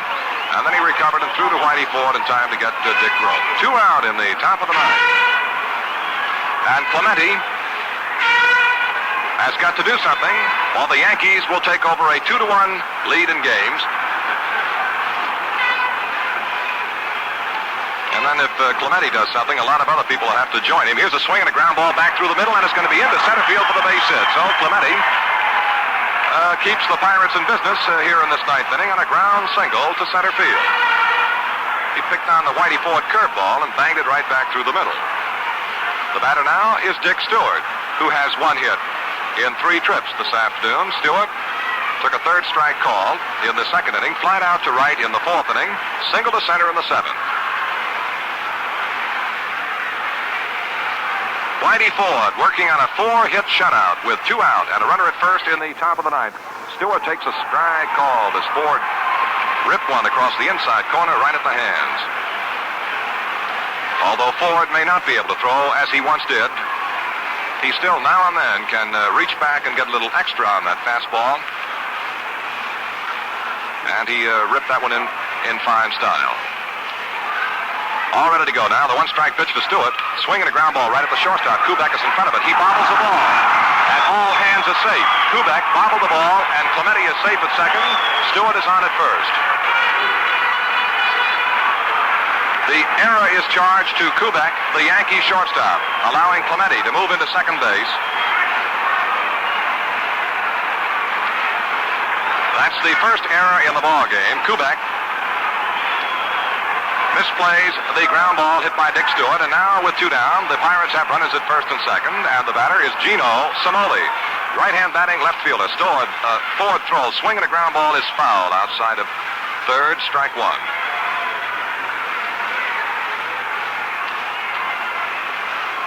The error a moment ago by Kubek is the fourth committed by the Yankees in the series so far.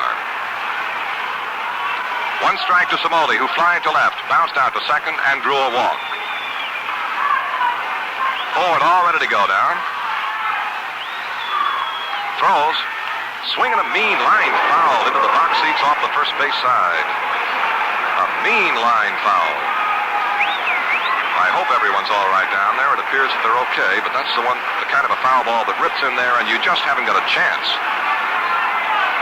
Sometimes, even when you're looking right at the ball, you're powerless to do anything about it. Two strikes to Simoli. Everyone in that area seems to be okay. Now the two-strike pitch. Ford into the abbreviated stretch, sets, checks, and throws. He struck him out, a swing and a miss, and Simoli goes down, and the ball game is all over. In the ninth inning, for the Pittsburgh Pirates, no runs, one base hit, one Yankee error, and two men are left on. And the score, the final score, after 8 1/2 innings of play, it's the New York Yankees 10 and the Pittsburgh Pirates nothing. And the Yankees now, with a 10-0 victory over the Pittsburgh Pirates, take over a 2-1 lead in games.